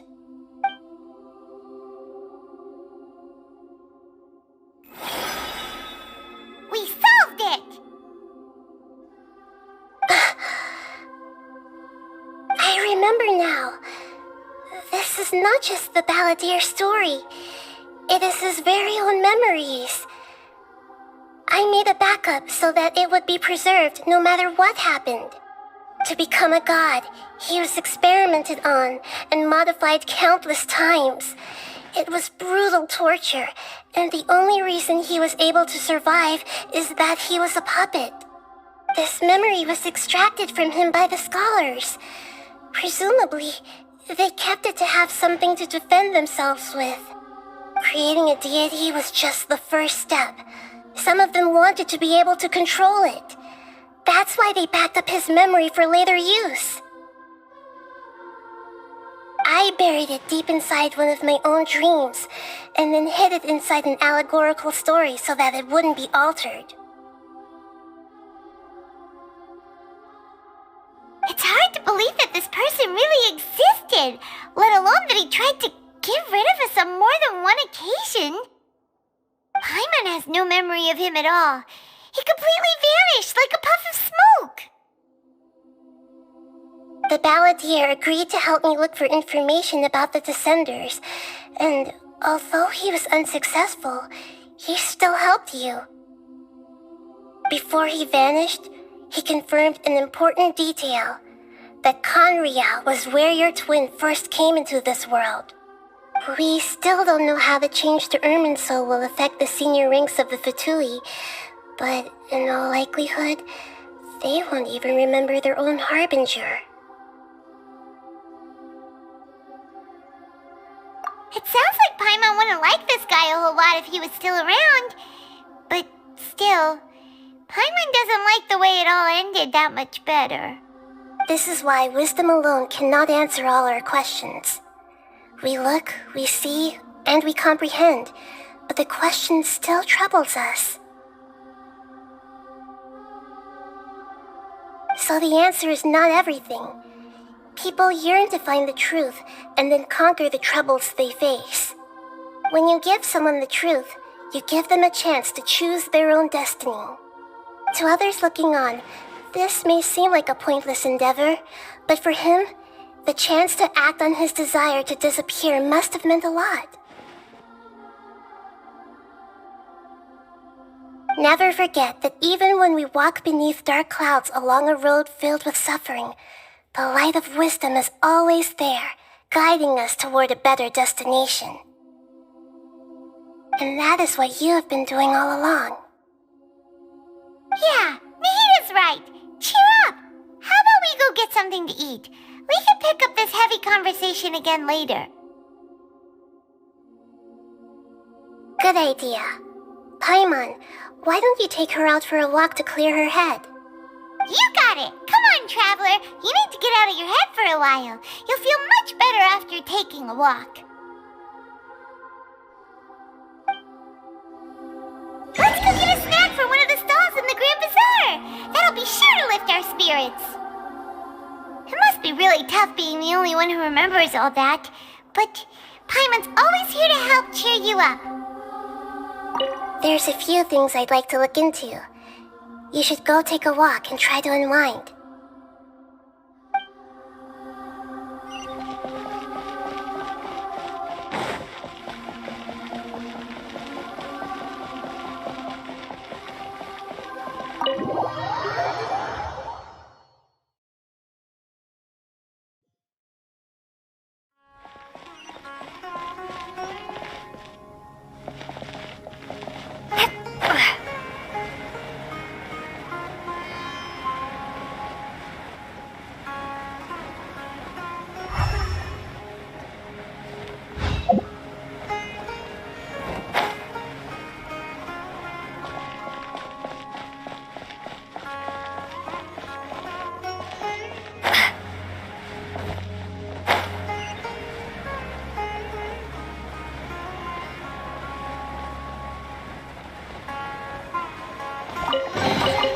Is this an answer from this world?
What should we eat first?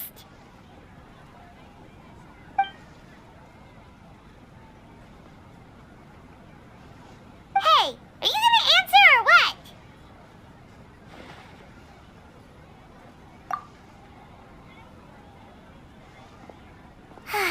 Alright, whatever you want. Well, Paimon will be right here when you figured stuff out. Then we can get something to eat.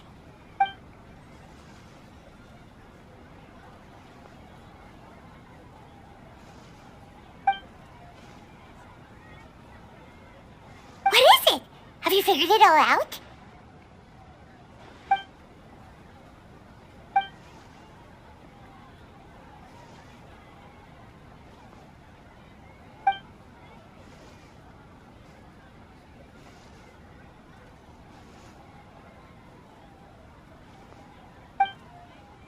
Why'd you jump up all of a sudden?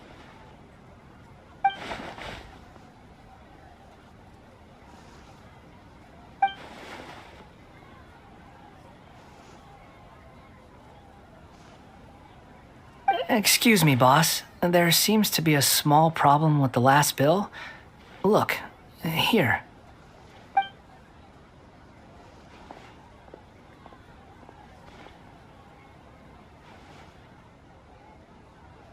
Hey! Hey, wait! You mean me? No, not you. That kid. Didn't you see? Little rascal grabbed my last 2 fresh Sunsettias and ran off. Look, if you're gonna help out here, you can't keep spacing out, okay? What is it? Work's too boring for you?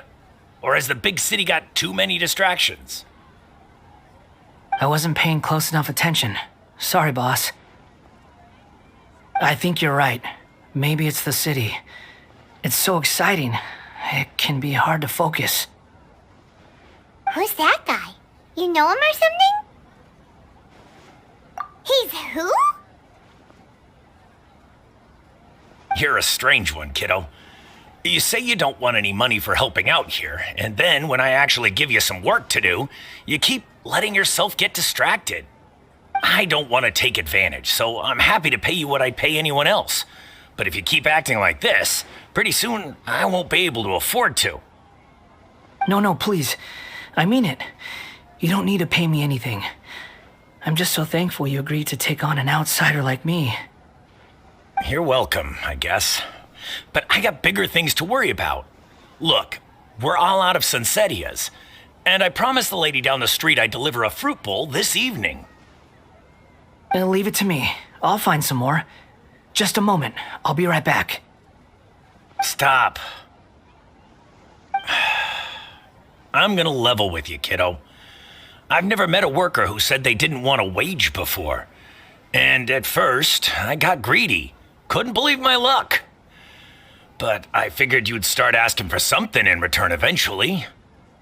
You don't want money. You don't take days off. And in your free time, all I see you do is wander around, taking in the sights. Are you a drifter or something? That's right, I am. We can talk more about that later. First, let me get those fruits you needed. Sunsetias, was it? I'll be right back. Hey, what do we do now? Okay, stay out of sight. Don't let him see you.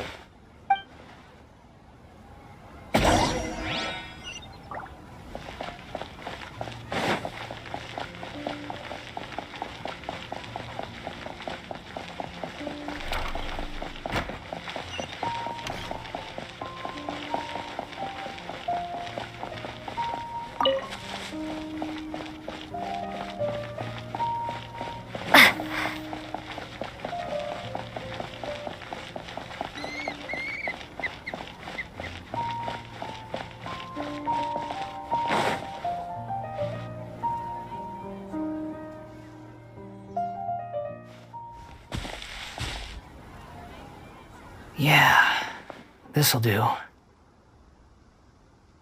though you say he's the balladeer, what are we planning on doing? Stealing his Sunsetias? Isn't that a bit too cruel?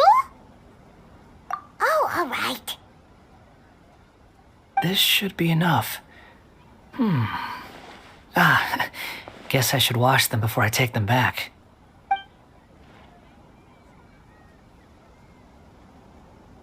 Huh? You two over there. Is there something I can help you with? He spotted us! You've been following me all the way from the city. I'd have to be blind not to notice. Have we met before? No, we haven't met. But you know me?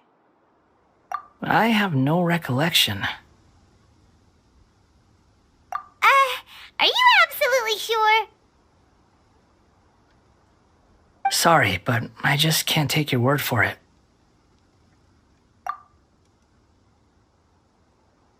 A puppet?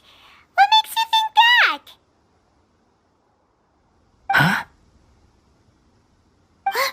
You were right! The look on his face! I guess you do know me after all. That is not something I share with a lot of people. Look, I'm just a wanderer. But seeing as you've gone through all this trouble to track me down, I'm sure whatever it is must be important. Okay, but please let me deliver these goods to my boss first. Are you really working for that guy? He said you don't want any more for it. Is that true?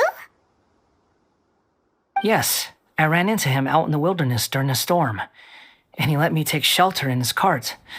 In return, I said I'd be his helper for a while. That's oddly nice of you. Let me take these back. Then I'll come with you, okay? Then let's return to the city.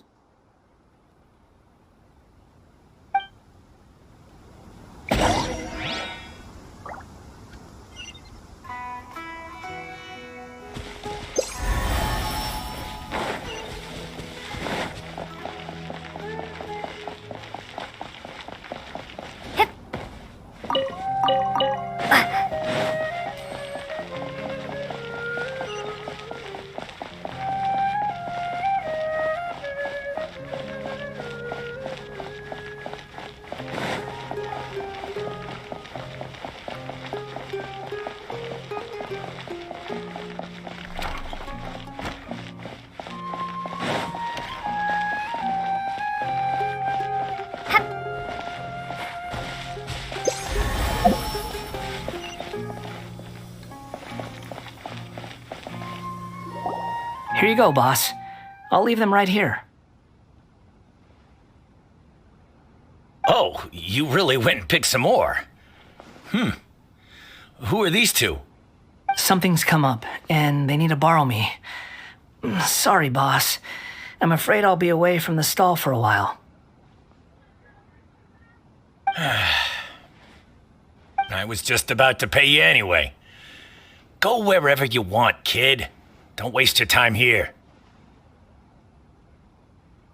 What?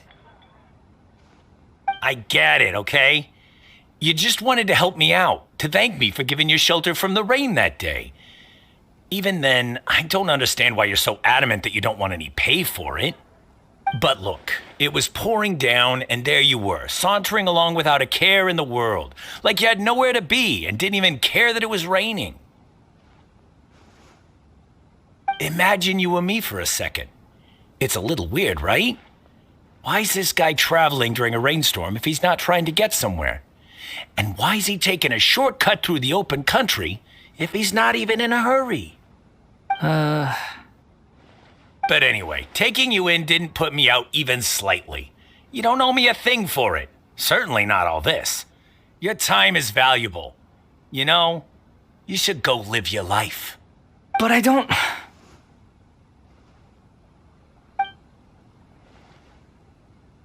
No, you're right. Then I suppose this is where we say goodbye. Thank you again for taking me into the city.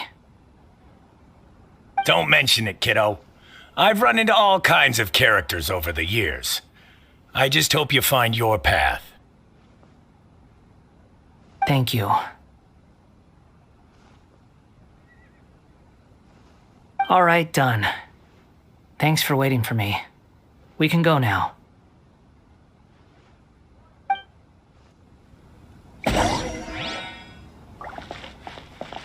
Don't worry about me.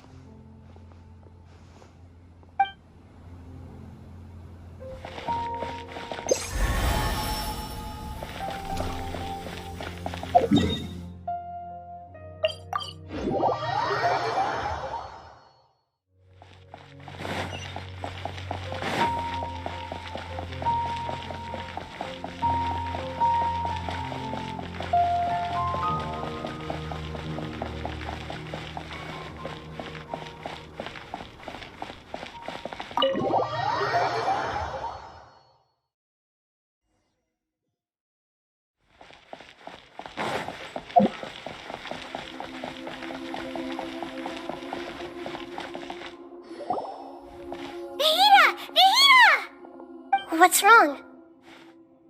Huh? Are you? Hello. I do apologize for the sudden intrusion.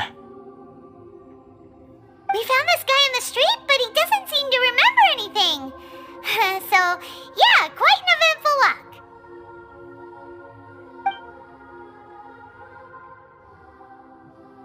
You say that you are trekking across Teyvat to train yourself. Many other Inazumans who describe themselves in this way call themselves Shugenja, why do you refer to yourself as a wanderer? Well, it seems more relevant in my case. To me, it sounds like a plant with no roots. But these two claim that they know me, and that I have a hidden past unknown even to myself. I wouldn't call it the past, but rather... this is a difficult one to explain. I don't like to rely on using terms like this often, but in your case, it seems that it ought to be called previous incarnation. Oh, like a past life or something? Yes, something far more distant than the past. So far away that you cannot perceive it. Okay, I have to ask. What was I like in my previous incarnation?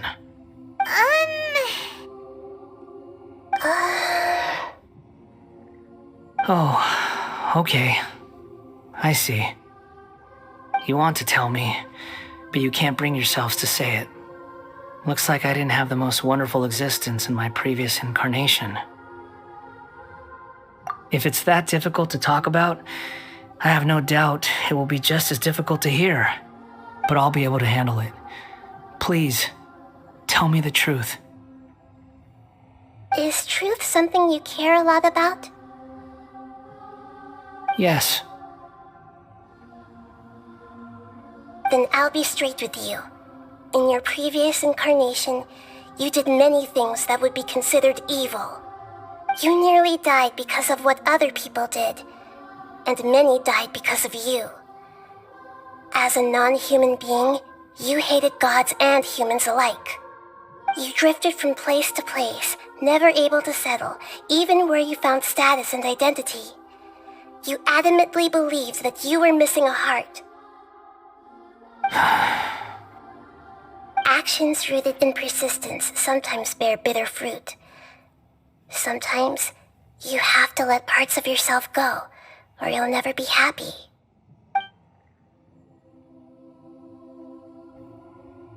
I gave everything I had, but it barely changed history at all. In terms of the outcome alone, that's true. I don't think I can judge everything I've heard purely in terms of right and wrong. Each choice a person makes belongs to a specific place and time, a chain of cause and effect, a cycle of karma and consequence. That is the nature of truth. If one thing is right, its opposite must be wrong. And yet, dichotomies like this are not enough to explain the world in all of its complexity. It seems like my previous incarnation wasn't the most likable individual. We're not trying to hurt your feelings or anything, but yeah, we weren't your biggest fans. If we were enemies, why are you trying to help me find the truth? This is so frustrating! This guy's supposed to be our arch enemy, but now he's just some random stranger we met on the street! He's got so much to answer for, but we can't make him talk because he doesn't remember anything. What a weird situation. Lesser Lord Kusanali, as the god of wisdom, I trust that everything you told me must be true. Yes, it's all true. I can even show you the memories themselves, if you're willing. Please, I want to see them for myself. I want to experience my own transgressions. Even though it will cause your present self great mental anguish? I'm just a puppet, with no heart and no name. There is nothing in this world for me to cling to fill the void within me. Except maybe these sins that can never be undone. Very well. As you wish. Wait, shouldn't we go with him? This one's kind of on us for bringing him here. Don't worry. Whatever danger I might face, it's my burden to bear.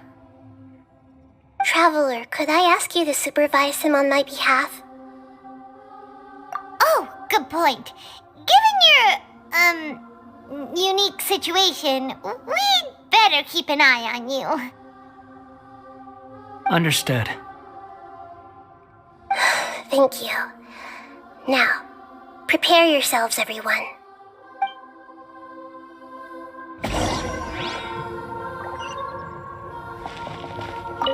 No matter what lies ahead, I'll face it. Whatever it takes. I'm just sorry that you have to join me for the whole thing.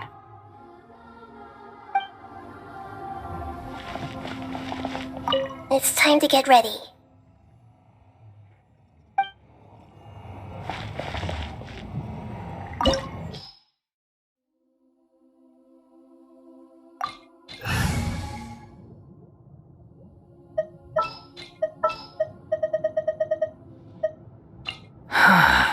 What do you want from me?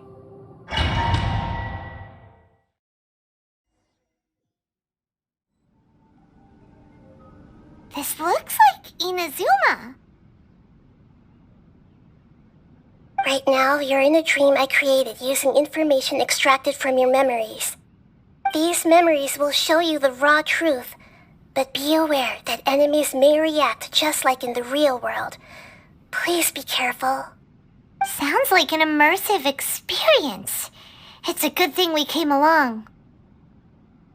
You don't need to do this for me. I don't deserve your protection. We never give up halfway. Well, we had to once, but that was your doing. All right. Thanks. Wanderer, this is the Shake Pavilion. In your Balladeer incarnation, this is where the Electro Archon placed you after your creation. You had a great many memories here. Is that because this is kind of like his birthplace? You could say that, in a sense. You'll see why shortly. I hear footsteps. This place is huge. I can't believe the landslide didn't fill it in. I wonder who built it. The Crystal Marrow Miners? No, there's no way. Look at this exquisite construction work, and so well preserved, too. No mining crew would be capable of this. There's someone passed out on the ground. Who are you? You're awake. What happened? How'd you get stuck here? Are you injured? Not a scratch. And these fine clothes. Who are you? This man is Katsuragi, deputy to Torichiyo's adopted son, Mikoshi Nagamasa. He found the Balladeer in Shake Pavilion and took him back to Tatarasuna. And the rest is history. Well, it used to be. In the original version of events, Katsuragi was ultimately killed by Nagamasa. Let me get you out of here. Our people are nearby. Hang in there. During the Tatarasuna incident, Niwa was murdered by the doctor disguised as a mechanic. The Balladeer, then known as the Kabukimono, disappeared not long after. As the second in command at Tatarasuna, responsibility for what had happened fell to Mikoshi Nagamasa. But Katsuragi had sworn lifelong loyalty to Nagamasa after the latter had once saved his life. At Katsuragi's insistence, Nagamasa killed him to put an end to the Tatarasuna incident.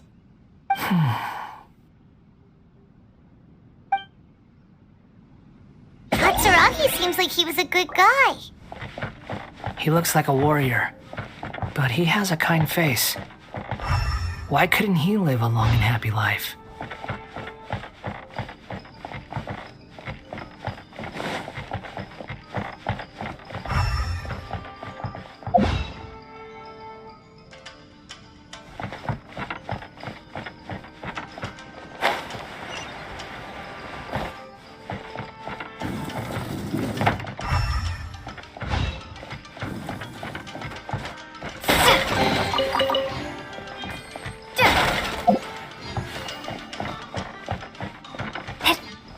Nagamasa, I found this young guy in a cave sealed off by a landslide.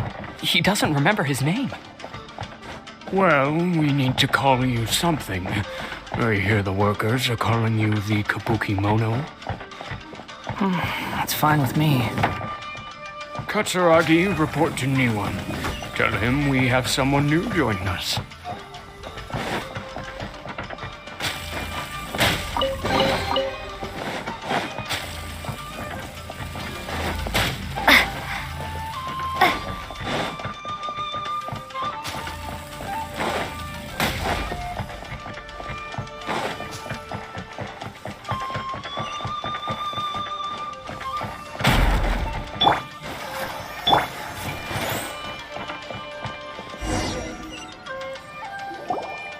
Huh? What are we doing back here? Whoa, this is where you were born? It's pretty, but there's nobody here. I was abandoned, like you. I lived here for a while at first, but there's nothing for us here. We can't stay. Okay. I heard my mom and dad used to make swords, but the factory manager died, and then my dad got sick. He kept coughing all the time, just like me. Then Mom started coughing too. But you can't. You promised me. Yup, we're family now. We're gonna be together forever and ever. This child didn't have a name. Or rather, the balladeer didn't know what to call him. His father died before he could name him. After his mother died, the child stayed in their straw hut alone. Some of the neighbors helped to raise him. After leaving Tatarasuna, the balladeer ran into this child who didn't have a name, just like him. They made a promise to live together. What happened to the child then? He died from his illness while he was still very young. The balladeer came home one day and found that he had stopped breathing. Hey! What's wrong? Say something! You promised me we could be family! You're no different from Niwa and all the others. You betrayed me too.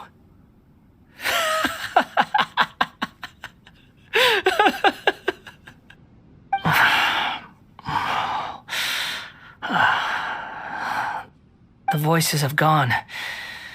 It looks like the memory ends here.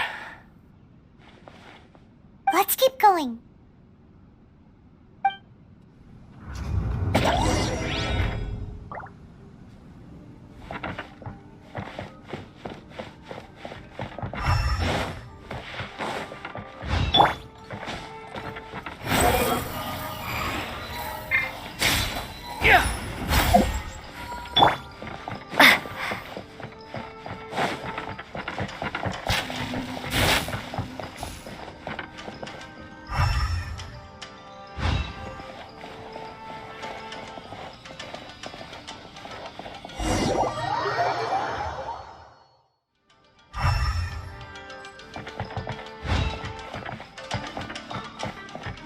You do realize you're blocking my path. I come not to obstruct you. I've been waiting. What you are truly is a weapon. One that can be wielded with an iron will. Or you could continue to drift aimlessly. Are you trying to win me over? Long-fated rebellion has begun. Why not take your place at the banquet and join those who shall feast? I summon the...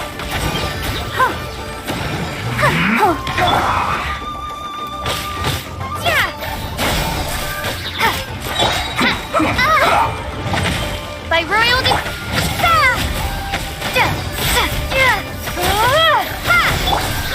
let the show be... Let's end this quickly!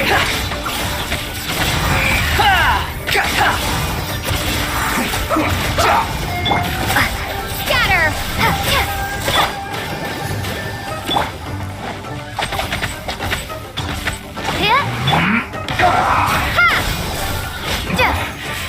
isn't good. Come at me! No excuse for slacking! Squall of Fury! You can't run!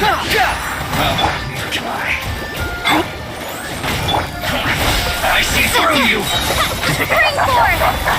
My work! Unsightly insult! Joy! We've only just Falling into the abyss.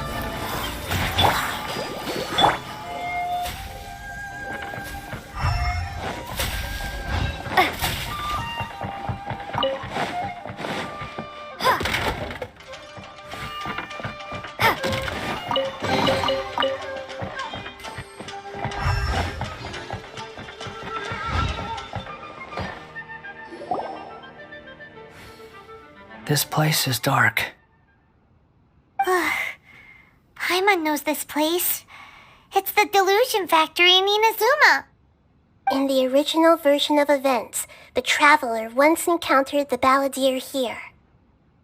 Such a creepy atmosphere. And so familiar.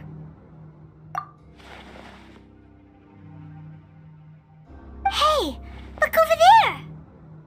Well, well, my fair lady. Is this rundown factory and these incompetent fools all for me? Wow. You shouldn't have. Huh. What do you have to gain from belittling your subordinates?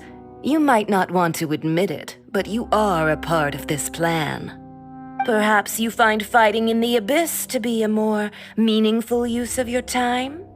Oh, but of course, even this pales in comparison to being experimented on by the doctor. What a sharp tongue you have. Funny how negotiating never seems to be your strong suit. For the task ahead, I suggest you keep your true feelings to yourself. Save your breath. I know what I have to do. I'm sure you think so, but I still think you need to hear it. Don't start thinking you're invincible, and don't let your emotions get in the way. Surely you're not worried about me. I just can't have you getting in my way. You and Child never fail to find ways to complicate things. I'm merely lighting a little fire in this chaotic nation. But you, being tossed out like trash, must make you want to destroy it completely. Do you remember the last time you were here? That was a lot of swordsmiths you killed. I'm sure the descendants of the Raiden Gokaden are still suffering the consequences now. Look at you. Oh, don't get so sentimental. Now, give that poor little tongue of yours a rest and stop pretending like you're above everyone else. By then, see you at the victory feast. Poor little tongue? She's playing with fire talking to me like that. Who does she think she is? Forget it. Someone might find me here any minute now. I should prepare to give them a warm welcome.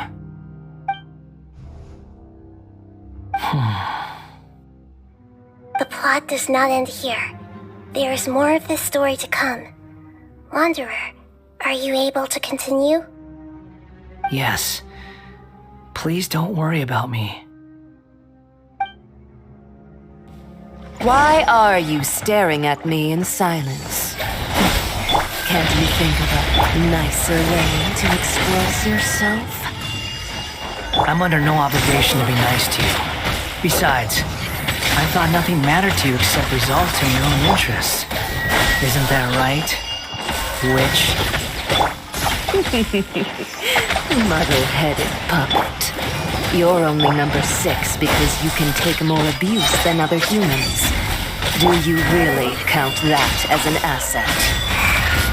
You're about as much fun to be around as a raging inferno. But before we murder each other, it'd be best if we finish our duties.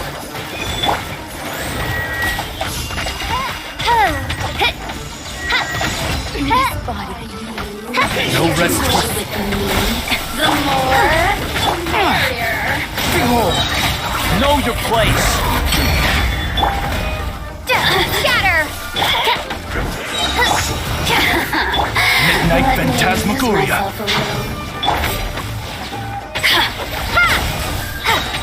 Springboard! The Show me over here. The wind rises. That's far enough. The price for my sins. Blink. Oz, reveal thyself! Run from it. Shadow Raven, let night propagate! Go, Bug!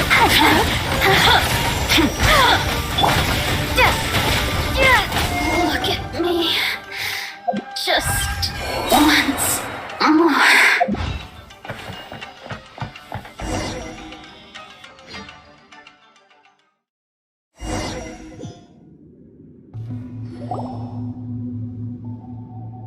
Looks like we have arrived in Sumeru. Is that? Considering that Amorta's sage, Nafis, refused to join this project, I'll take part in the experiment in his place. Welcome. I look forward to a fruitful collaboration. When do we start? You seem impatient. You should know that becoming a god is far from a trivial affair. The biological transformation is a lengthy process. As such, I too would recommend that we commence as soon as possible.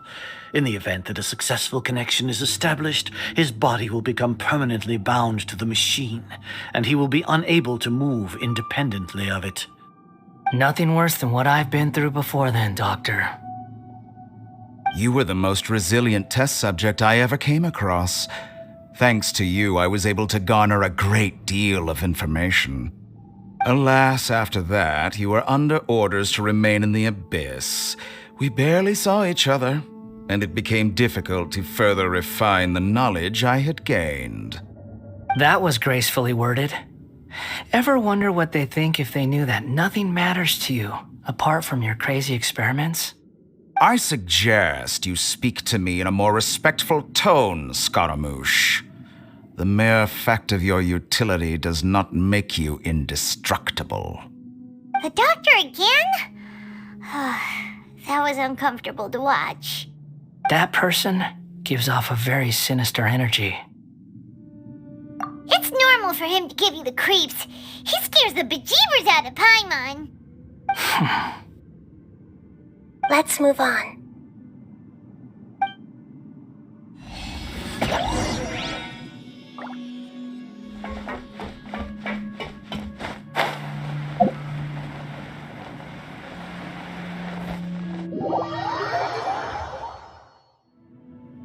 Oh, protect us.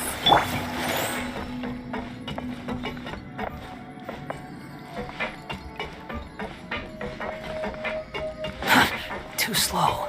Squall Fury!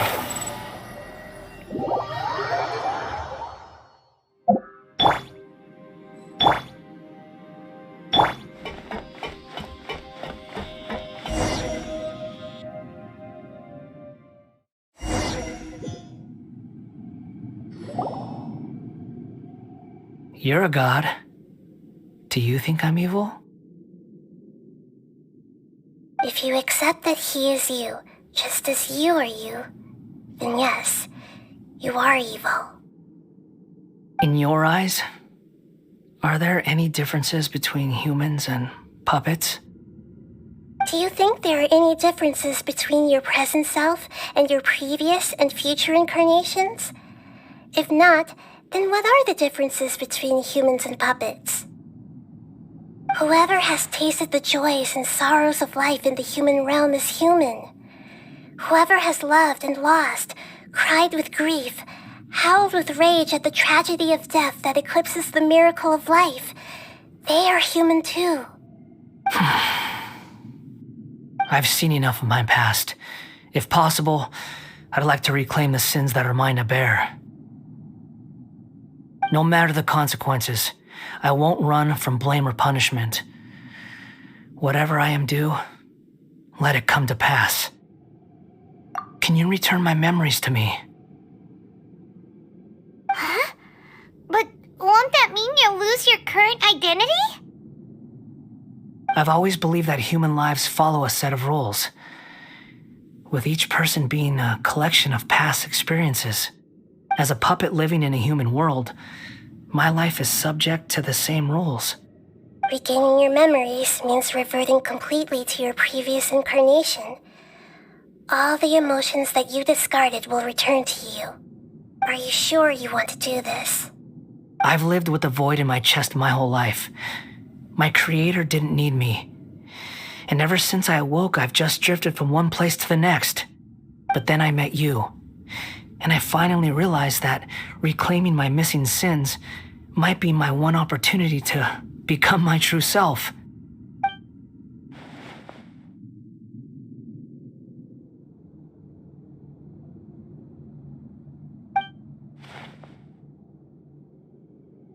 I've always felt I have an innate tendency to yearn for something more, in a way that goes deeper than for most people. But for all my soul searching as a Shugenja, I've never fully understood it. Looking at it now, it seems that I brought this curse upon myself. So I beg you, grant me this opportunity to gain a purpose, to change my destiny, and end my wandering. Very well.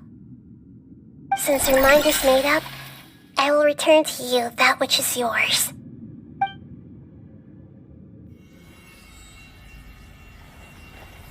You have made your decision.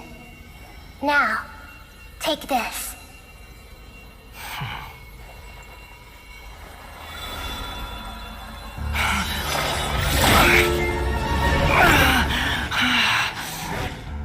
Set him free.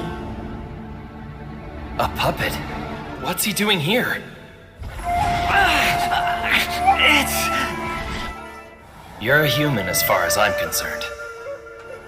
Everyone's here. Wonderful. What a fine blade. Nagamasa will be thrilled. This is my...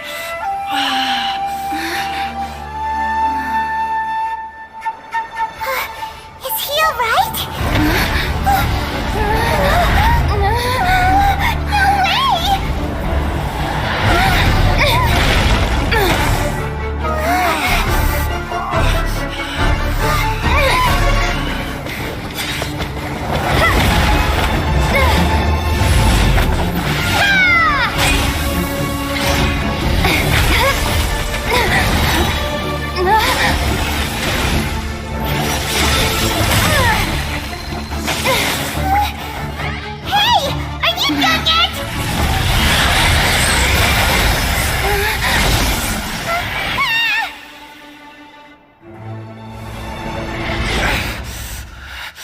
All worthless dross will be purged.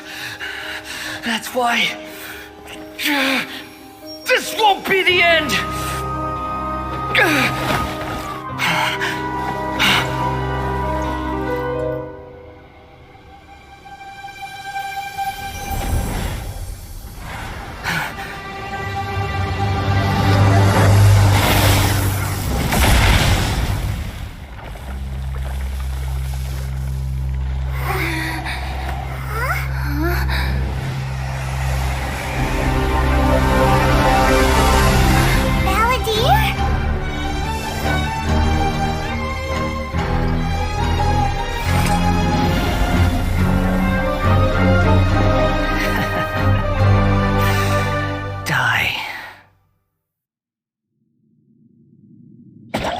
This is trying my patience. Have you got all your memories back now? You got any more questions?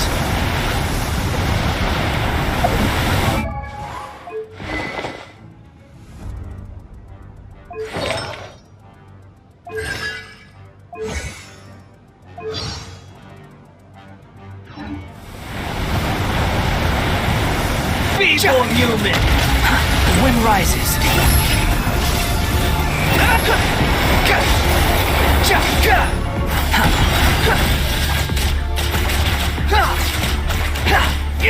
Behold!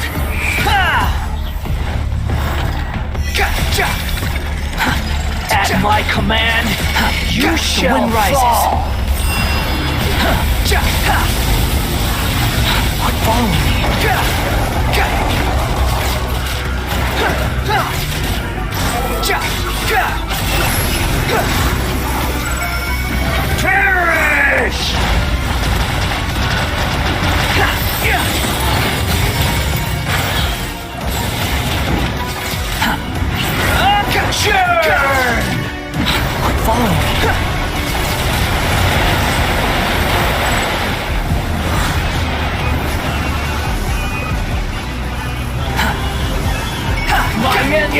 cycle begins! Follow me.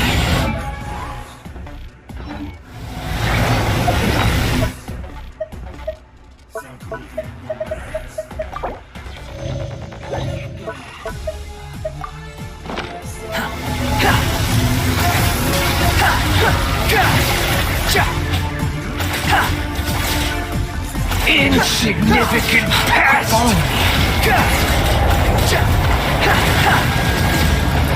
Behold! Bow your head!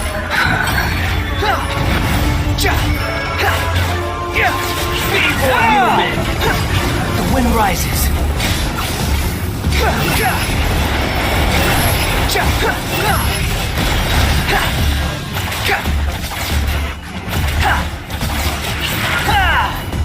Squall and fury. Sure! Search for it. Upon the gale.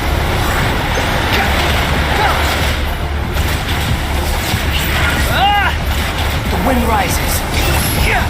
Insignificant past.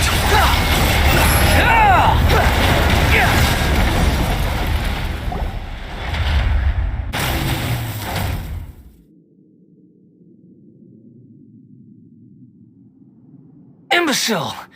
Get out of my sight. It disappeared. Did we win? What did you expect? I'd never lose to that. There's the tone of voice again. You're definitely back to your old self. Wait, but it was you inside that thing too. What have you got to be smug about? Sorry. I'm harsh on myself and everyone else. Just the way I am. You sound like you're concerned about me. But don't worry. Thanks to you, even if I didn't change a thing, at least I now know the truth.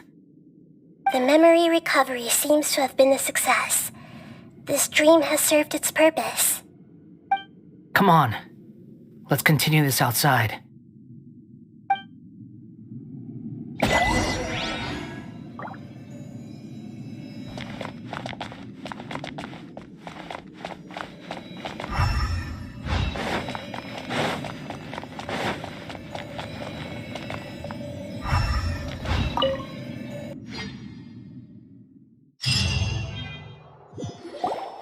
Welcome back, traveler. Paimon, Balladeer.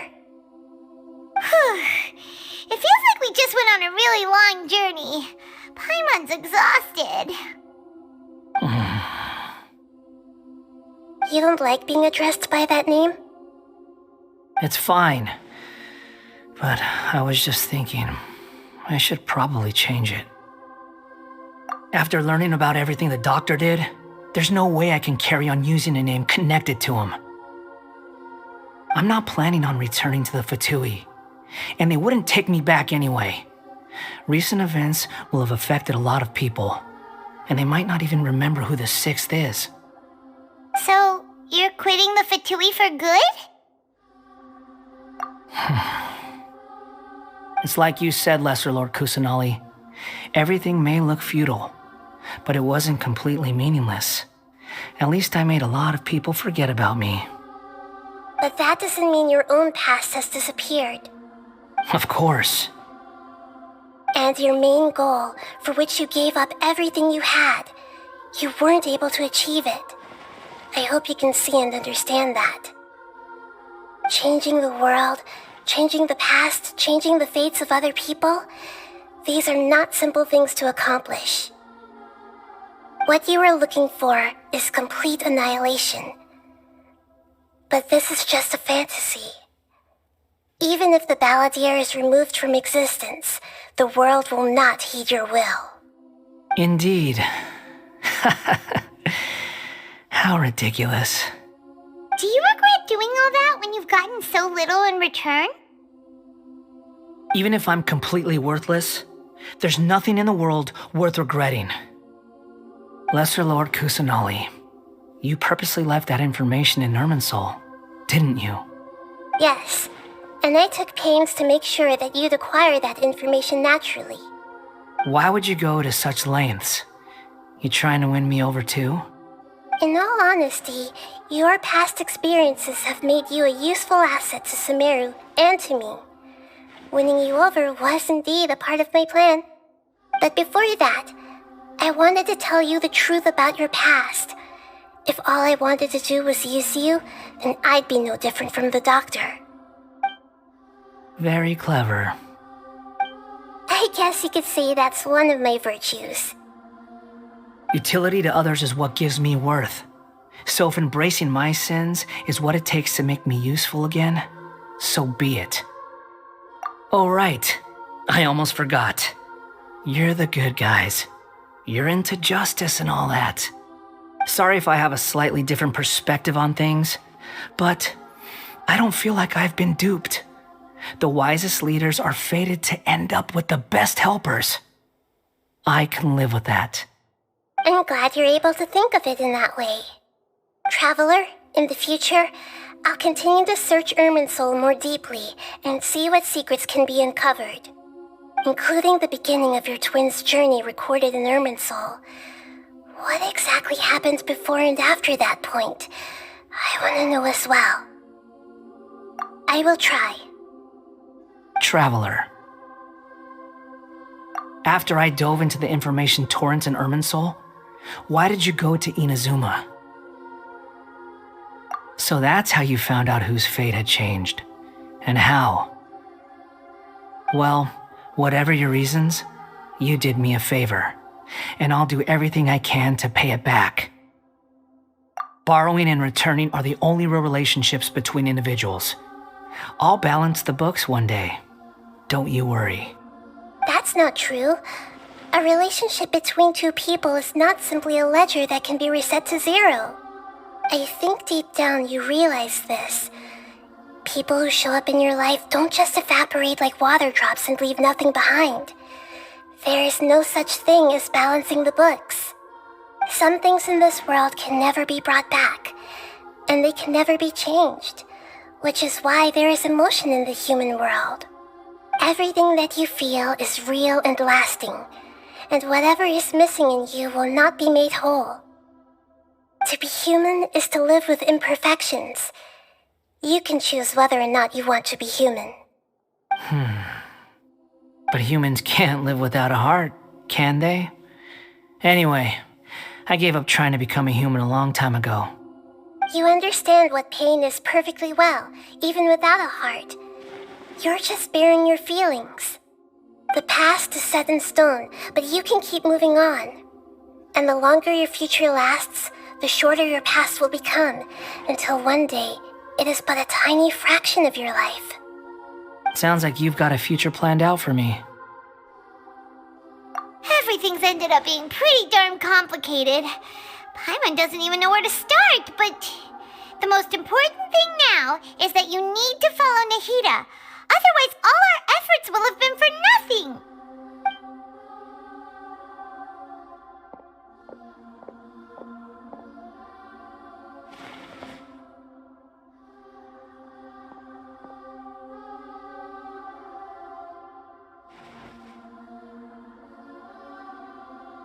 Then I guess I'll be helping you from behind the scenes from now on. I'm glad that you've accepted our proposal. Why don't you choose a new name to celebrate?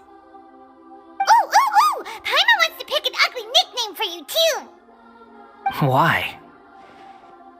Because Paimon still doesn't like you that much.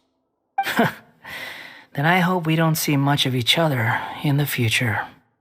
A name is life's first gift. You didn't say it out loud, but I know that's what you're thinking. The Traveler and Paimon have helped you a lot. If you can't decide on a new name, maybe you can ask them for ideas. No, Paimon only does nicknames. If it's a serious name you're after, it's all yours.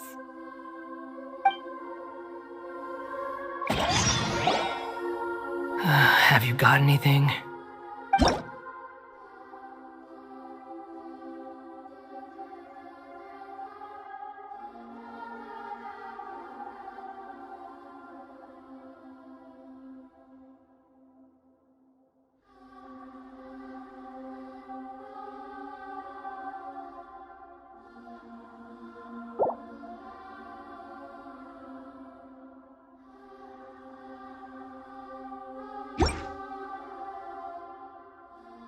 Are you sure? Oh, alright. If you say so. There. Now you have a name of your own. What about a nickname? Are you done yet? Still thinking. Stop rushing me! Take your time. I don't need to see you again until you've thought of one. Everyone who manipulated me and made me suffer will have to pay the price. You mean the Fatui? The doctor, at least. Now that your stance has changed, I believe your future path will change accordingly. But it won't be immediate. You still need some time to compose yourself.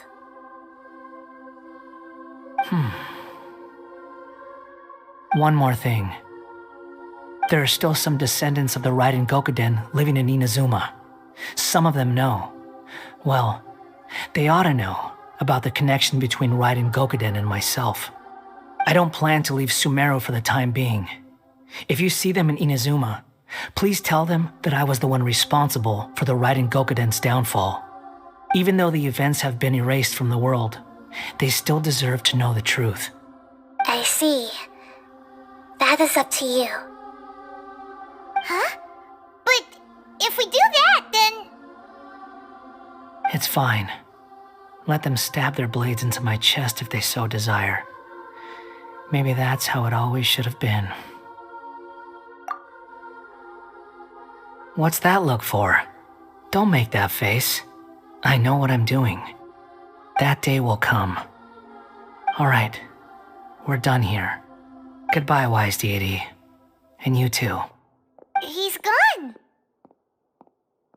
What he went through today would have been like living an entire lifetime in an instant. He'll need some time to calm down. Yeah, true. But even so, after everything that's happened, he doesn't seem quite as fierce anymore. So we can finally go eat? Paimon is starving. Thank you both. I hope you will find somewhere nice to go and relax for a while.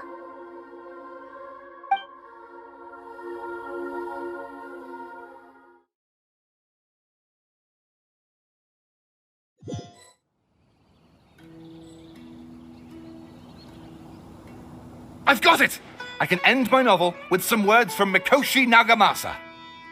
You mean because everyone else in the story is dead? Yeah, I heard that Mikoshi Nagamasa died at a ripe old age. He's the perfect fit to be the narrator of the epilogue. The dark clouds had dissipated, but they continued to cast their shadow in Mikoshi Nagamasa's mind for decades to come. Then, one night, as an old man, he had a dream. On the night when that prized blade, the Daitatara Nagamasa, was forged, the people rejoiced, and there was painting, dancing, and drinking. All these expressions of joy melted down in the furnace fire and turned into red clouds that rallied around the final sunrise that Mikoshi Nagamasa saw in his lifetime. Life is a story too long to be told, a journey that you must walk to behold.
It's about time we had a break. soon as you stop, all the tiredness and hunger comes rushing back. Wow, great! Huh? Look at the vase. Did someone break it while they were cleaning the room or something? But Paimon doesn't remember there being a cleaner.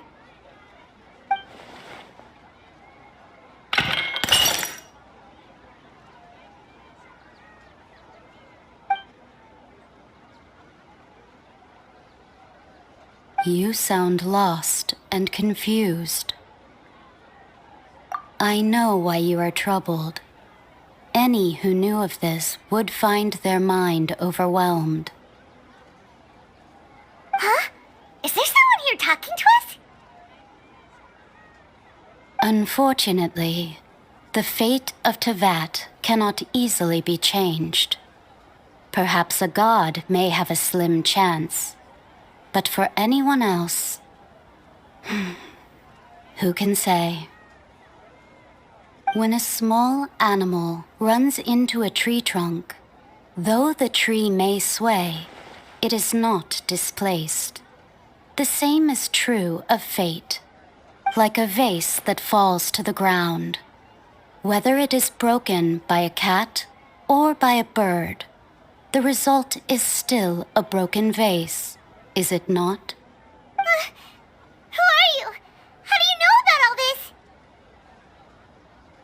History does not change easily, but human hearts can. Believe your own eyes. Only that which you see is true. What is unseen is but an illusion. The voice has disappeared. And who the heck was that? And what were they doing coming out of nowhere and saying all that scary stuff?